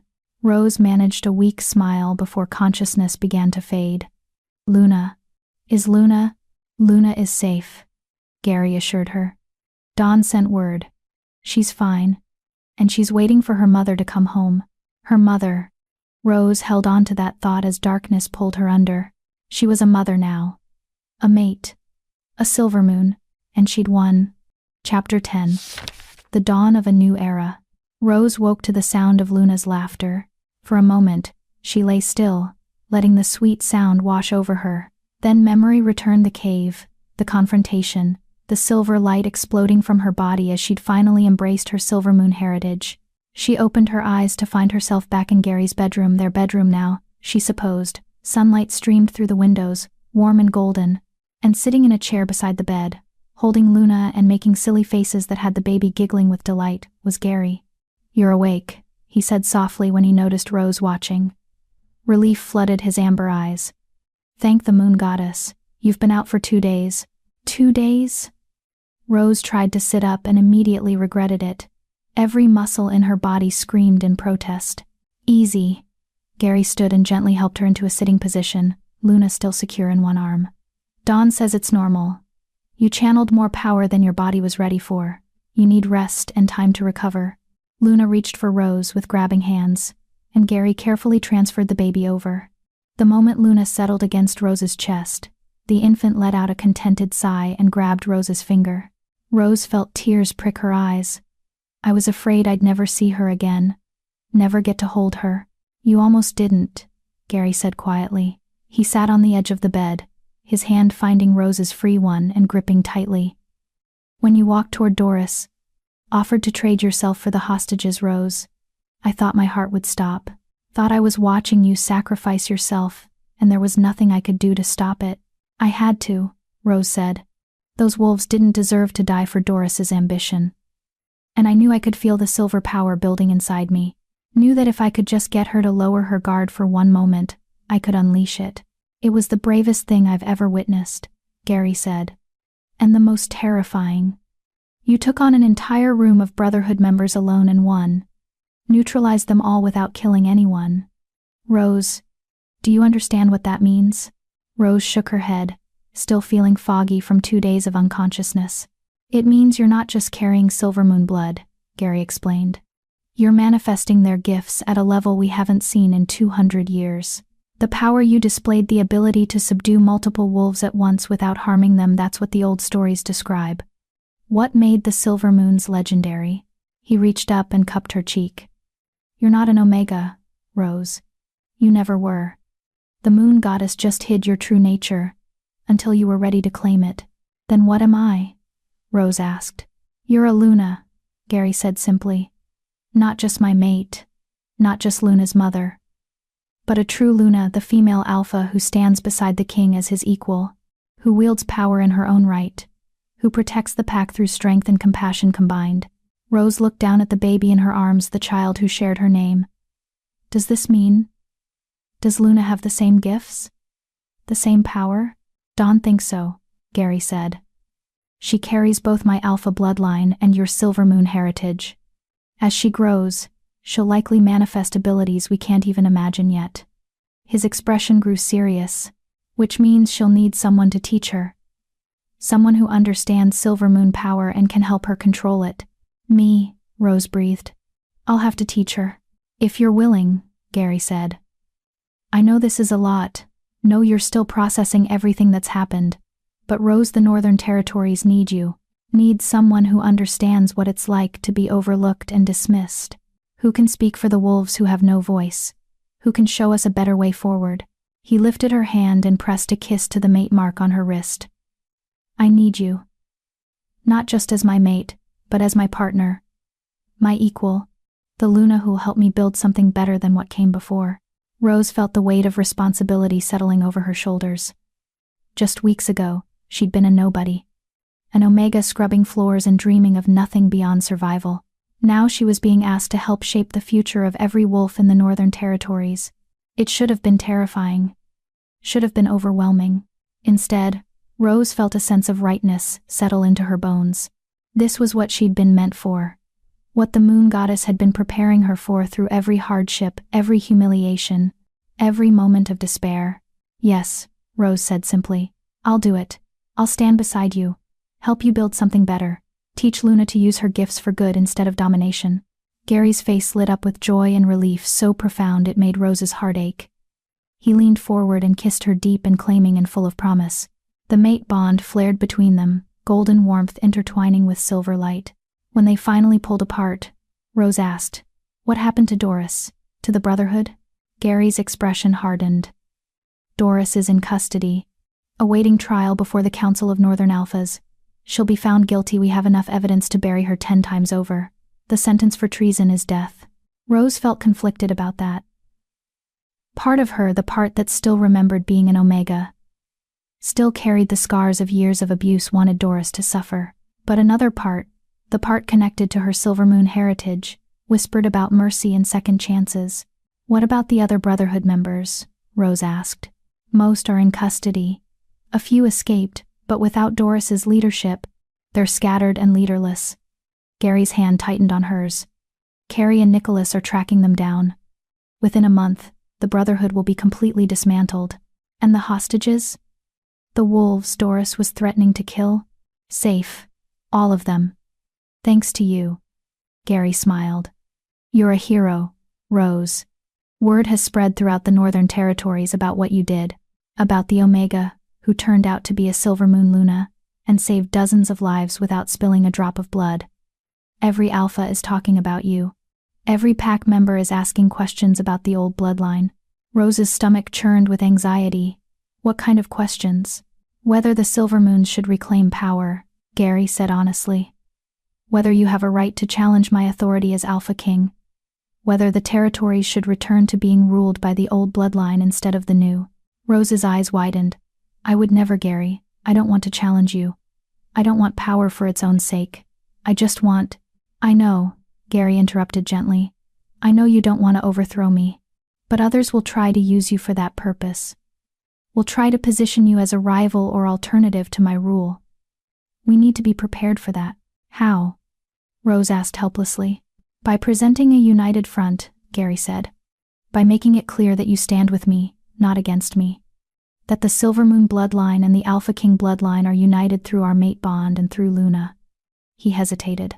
Which is why I'm proposing we formalize our bond, make it official before the entire Northern Territories. Rose's breath caught.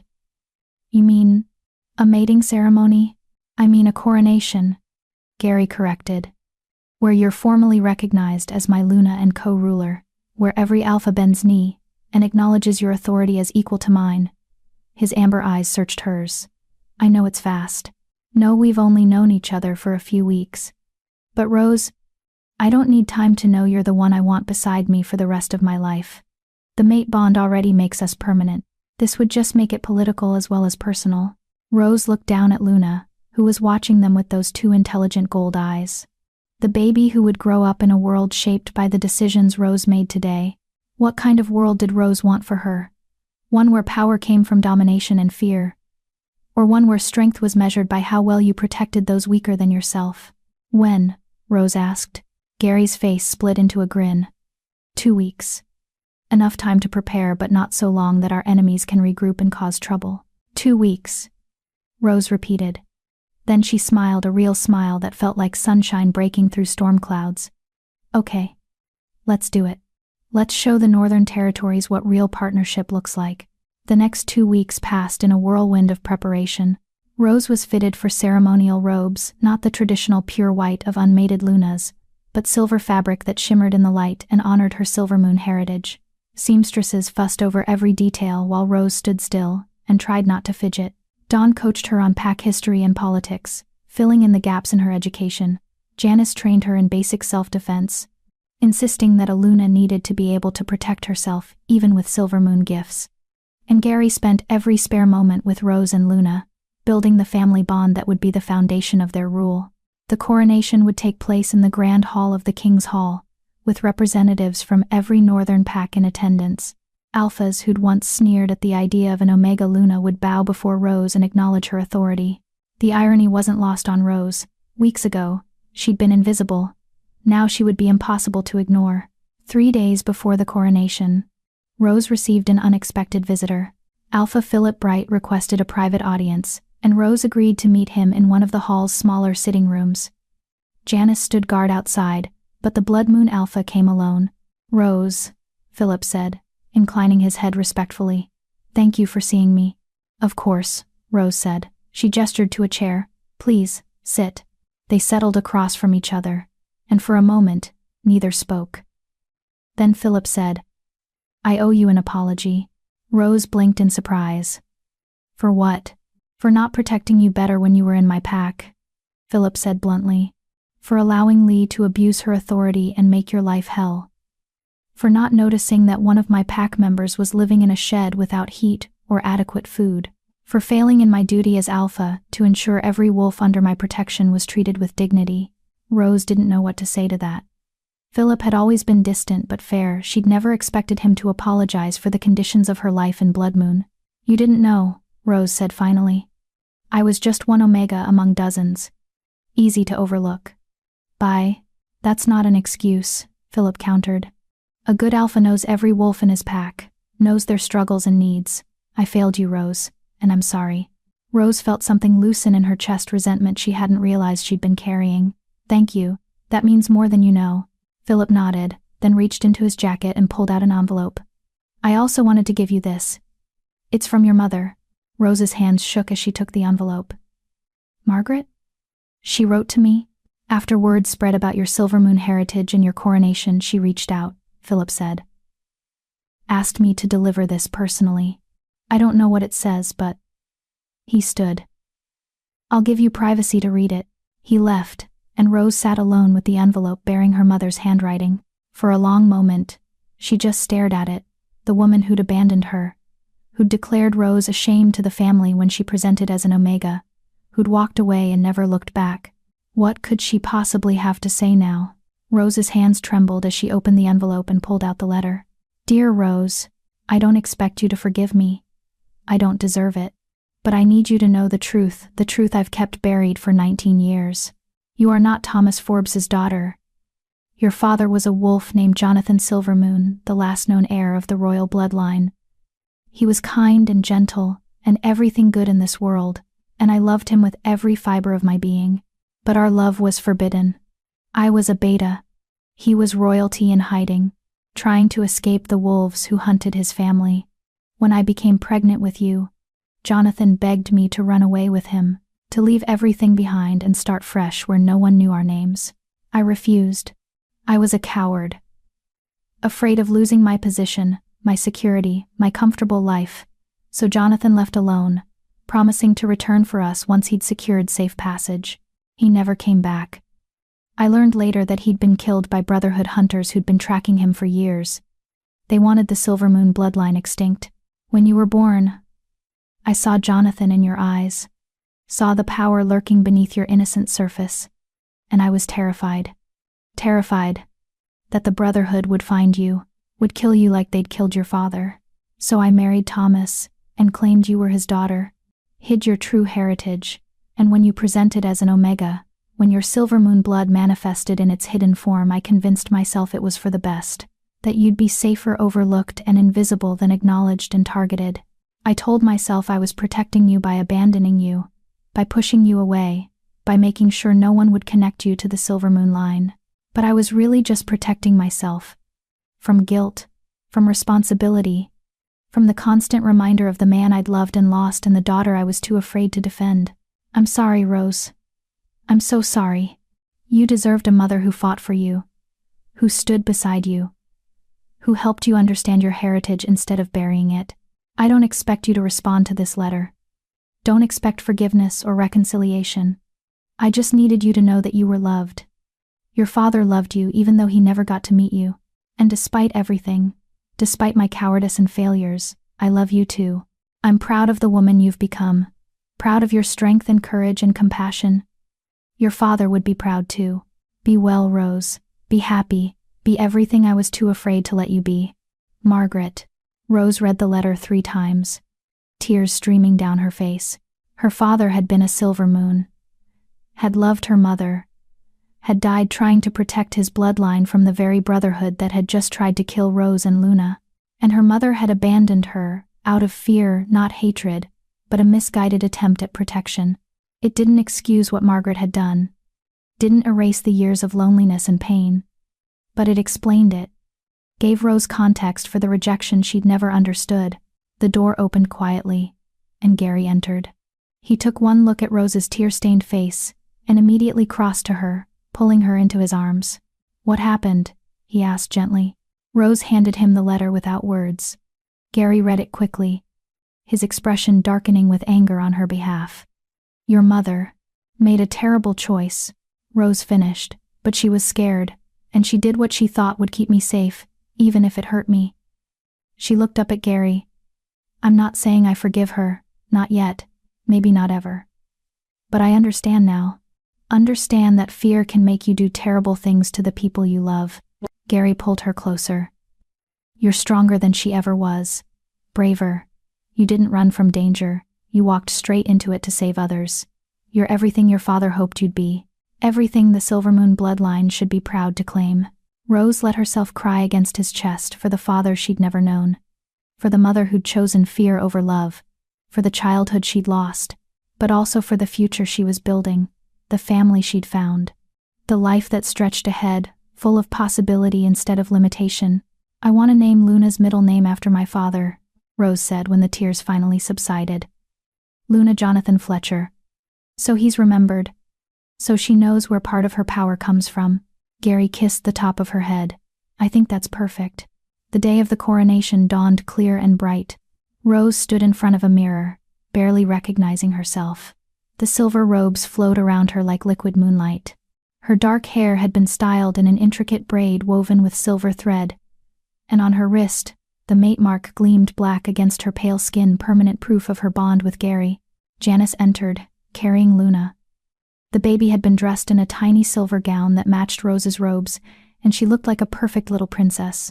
"Ready?" Janice asked. Rose took a deep breath. "As ready as I'll ever be." They made their way to the grand hall, where hundreds of wolves waited, every alpha from the Northern Territories, representatives from dozens of packs, witnesses who would carry word of this coronation back to their homes. The hall fell silent as Rose entered.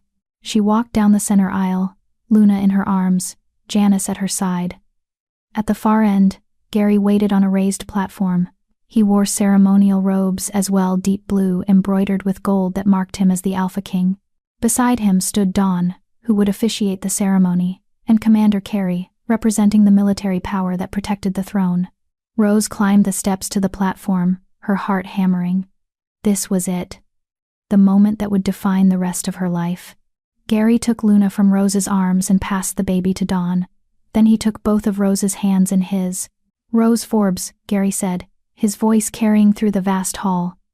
"You came to me as an Omega. Unknown. Overlooked. Dismissed by wolves who couldn't see your true worth. But the moon goddess knew. Fate knew. And I know." He lifted one of her hands, displaying the mate mark to the assembled wolves. "You are my fated mate. Chosen by powers greater than any of us. You saved my daughter's life. You defeated the Brotherhood through courage and compassion. You manifested gifts that haven't been seen in 200 years. And you've shown every wolf here that strength comes not from domination, but from the willingness to protect those who cannot protect themselves." Gary released her hands and turned to Dawn, who held a silver circlet, delicate but unmistakably powerful. "A crown. By the authority vested in me as Alpha King of the Northern Territories," Gary said formally, "I name you Rose Forbes Silvermoon, Luna Queen of the North, co-ruler and equal partner, voice for the voiceless, shield for the vulnerable, light in the darkness." He took the circlet from Dawn and placed it gently on Rose's head. The moment the silver touched her hair, Rose felt it, a surge of power and recognition from every wolf in the hall, the mate bond flaring golden. Her Silvermoon heritage responding to the acknowledgement of her authority. "Bow before your Luna," Gary commanded. And they did. Every alpha in the hall went to one knee.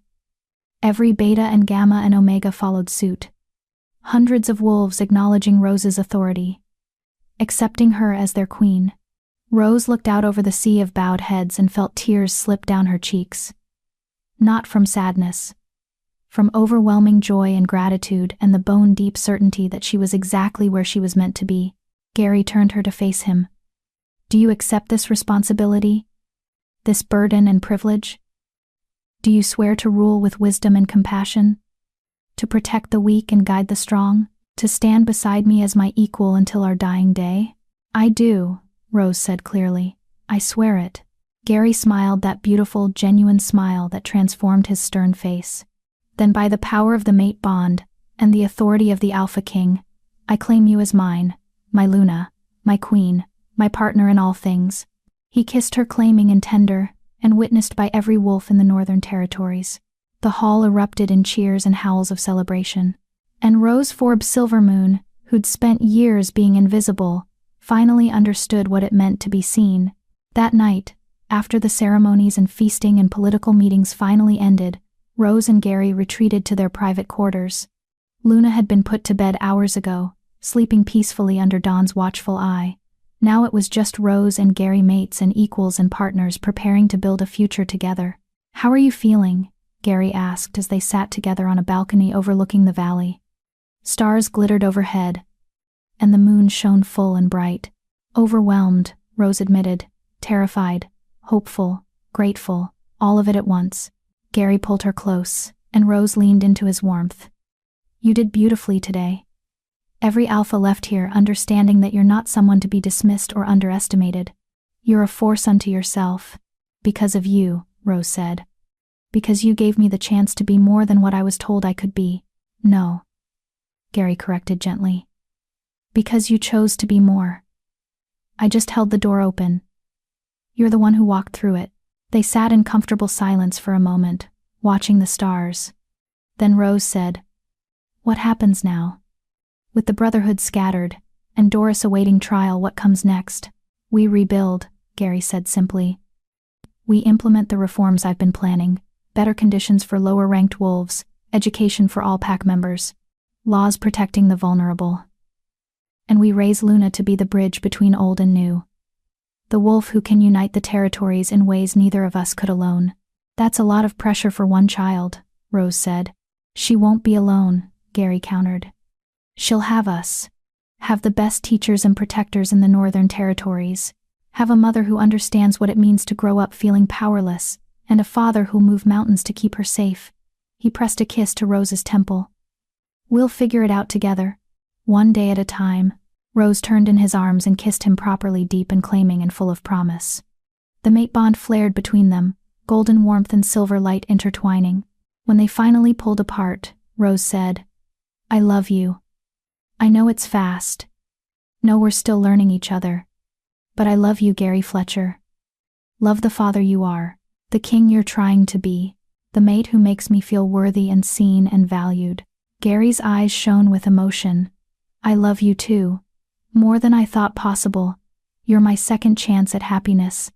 My proof that the moon goddess doesn't give up on broken wolves."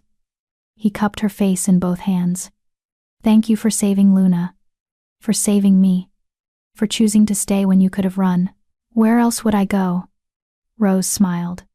"This is home now. You and Luna, and this crazy, complicated life we're building. This is where I belong. Forever," Gary agreed. "For however long forever lasts, you belong here, with me." They kissed again under the stars, two wolves who'd found each other against impossible odds. An alpha king who'd lost everything and learned to hope again, and an omega who'd discovered she was never weak, just waiting for the right moment to shine. Together, they would build something better than what came before. Together, they would show the Northern Territories what true strength looked like. Together, they were unstoppable.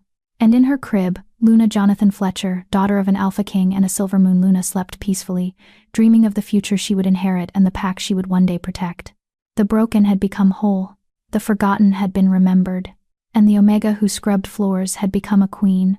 This was their happily ever after, and it was only the beginning. Epilogue. 3 years later, Rose stood at the window of the king's hall, watching Luna play in the gardens below. The child was 3 now, precocious and brilliant, and already manifesting abilities that made Dawn frantically reference ancient texts. Yesterday, Luna had made flowers bloom out of season just by touching them. Last week, she'd calmed a frightened wolf pup with nothing but her will. The combination of Alpha King blood and Silver Moon heritage was creating something unprecedented. Something powerful and beautiful and occasionally terrifying. But Luna had good teachers. Rose worked with her daily on control and compassion. Gary taught her strength and responsibility, and an entire pack of wolves who'd once dismissed omegas now treated the child of a former omega with reverence and love. "She's getting stronger," Gary said, coming to stand beside Rose. His arm slipped around her waist, familiar and comfortable after 3 years of partnership. "I know," Rose said. "Sometimes I wonder what we've unleashed on the world. What she'll become, when she's fully grown. She'll become exactly what she's meant to be," Gary said confidently. "Because she has you to guide her. To show her that power without compassion is tyranny. That strength means protecting the vulnerable, not crushing them." Rose leaned into him, watching as Luna laughed and ran through the grass. Janice was with her, the warrior who'd become like an aunt to the child, and in the distance, Rose could see other children joining the play. Pack pups from every rank, playing together without the rigid hierarchies that had defined previous generations. Things were changing, slowly, but changing. "I got a letter from Margaret today," Rose said quietly. Gary tensed slightly. "And?" She asked if she could visit, meet Luna, try to, I don't know, build something from the ruins. Rose was quiet for a moment. "I told her yes." Gary looked at her in surprise. "You're sure?" "No," Rose admitted. "But Luna should know her grandmother, should understand where she came from, the good and the bad, and maybe." She trailed off, emotions complicated. "Maybe everyone deserves a second chance. Margaret made terrible choices, But she's trying to make amends. Trying to be better. That's very gracious of you, Gary said. That's what silver moons do, apparently, Rose said with a small smile. We extend mercy even when it's not deserved. We believe in redemption and second chances. She looked up at Gary. You gave me a second chance at life, at happiness. Maybe I can give Margaret one too. Gary kissed her forehead. This is why you're an incredible Luna. Why the packs are thriving under your influence. You lead with your heart without losing your strength. Below, Luna spotted her parents watching and waved enthusiastically, her gold eyes shining with joy. Rose waved back, her heart full to bursting. This was her life now. Her family, her purpose. She was Rose Forbes Silvermoon, Luna Queen of the North, mate to the Alpha King, mother to a child who would change the world, and she had earned every bit of it, not through birth or rank or predetermined destiny, but through courage, compassion, and the refusal to let others define her worth. The broken Omega had become a queen, and she would make sure no wolf ever felt as worthless as she once had. That was her promise, her purpose, her legacy. And it started with a single child playing in the gardens, loved and protected and taught that power meant responsibility, not domination. The future was bright, and Rose would make sure it stayed that way.